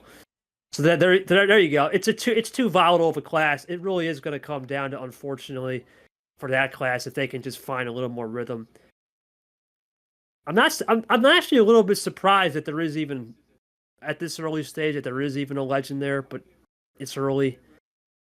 Rookie makes sense because you expect at least one. That's all I got. It's going to be an interesting thing to track, but you know me, G. It's still too early. I don't like to put too many pressures on these guys. Let's give them some time, and then if you don't see anything in T3, then you got to start thinking about it. Because then it gets to a point where that mid-season tournament's over. You've got 2 shots, and if you can't make it happen in T4, then you're going to have to leave it up to T5. And I don't think anyone. Well, I shouldn't say Allen did it last year. He got out of there.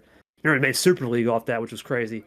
But unless you're an Allen or a Clay that know how to do it at the end, it's very hard to get out of it. So that's my belief on it. All right. Well, I mean, that's going to wrap the show here, but I'm going to actually leave this off with a tidbit for all the wildcard listeners, since I know some people listen to it, but some people don't. But there is some internal talks of maybe a small tweak to the relegation tournament format mid-season would be announced as like a poll to make sure everyone's good with it, since we might have a second drop with H. So that would kind of make the format we have right now a little bit wonky once again. So we might have a small tweak with the format mid-season. It would still be 12 players at the bottom, but would just be a little bit of a different way of doing it. We'll probably discuss that in the in-between tournaments meeting, and then if we want to see what the people think, might have a poll on that with the format and see if we go for the change there. But that might be coming soon. Just keep an eye out for that. So we might have a slightly different conversation come tournament 3 when it comes to that, because it might look a little bit different there. Besides the players, of course, but also what people are looking for. Yeah, I'm not going to comment on too much on that because I don't want to spoil anything. We'll see. We'll see how it goes. At the end of the day, it's my league. I always say it's my league. My decisions are final. It's everyone's league. I want to make sure we all are agreeing to that. And when it comes to relegation, it's still a fresh thing. I don't have many ideas on it. Unfortunately, it's the one department I don't like talking about it. I hate to see people go, right? Whether it be naturally or retiring, it's not fun to talk about that kind of stuff because I have a lot. Listen, it's like an emotional connection. G. I know these guys more than just on the table. I know these guys off the table, and they're all friends to me. So it is always a hard thing to talk about. You see how hard I take it when Fitzy left, right? That was tough. Yeah. Right. So it's tough, right? You hate to see these guys go, and a lot of them, you hope they come back, but nothing's guaranteed. Look at Sam England. I thought he was on his way, but look what happened, right? Stuff just happened, and now I don't even know if he's coming back for a while, right? Actually, he's not coming back. He's dropped out for the year. So we'll see how it goes. We'll see how that one goes in terms of what the fans think. It's always good to try something fresh, new ideas. I think when it comes to the bottom half of the league. But as of now, I think we're in a good spot overall. I think to kind of recap here, we're entering the 8th round of the championship at 30, almost a third of the way through. But next tournament will be the key as we start to really get to those really important rounds and get to the early summer, late spring. That's when we start to heat up. And come May, more positive talks will happen late May when we start talking about Super League, which was nice. But until then, we're kind of on hiatus until then to get to those playoff talks. D2, though, we're going to start up soon because there's only 4 tournaments and we're halfway through almost. So that changes up a little bit for sure. That's all I got, man. That's gonna do it for us. Shoot, if you stayed for us for almost 3 hours, appreciate you. Thank you so much for taking time out of your day. Wildcard Powers, we still don't know what's going on Spotify, but regardless, check us out on our home base on YouTube. Appreciate you guys sticking with us. Big round coming, Sport Mode 16. We'll get some EA action as well from the Archery April. Who knows what's going to happen, too, with some of these big names falling out. We've got a lot of opportunity central, a lot of T3 feel from last year as we enter these next 2 rounds. Should be a good one. For G and myself, check us out on the YouTube. We'll see you back here for a little E8 and a little Sport Mode 16 as we continue to go in overdrive and fire bullseyes in our 3 Good night, everybody.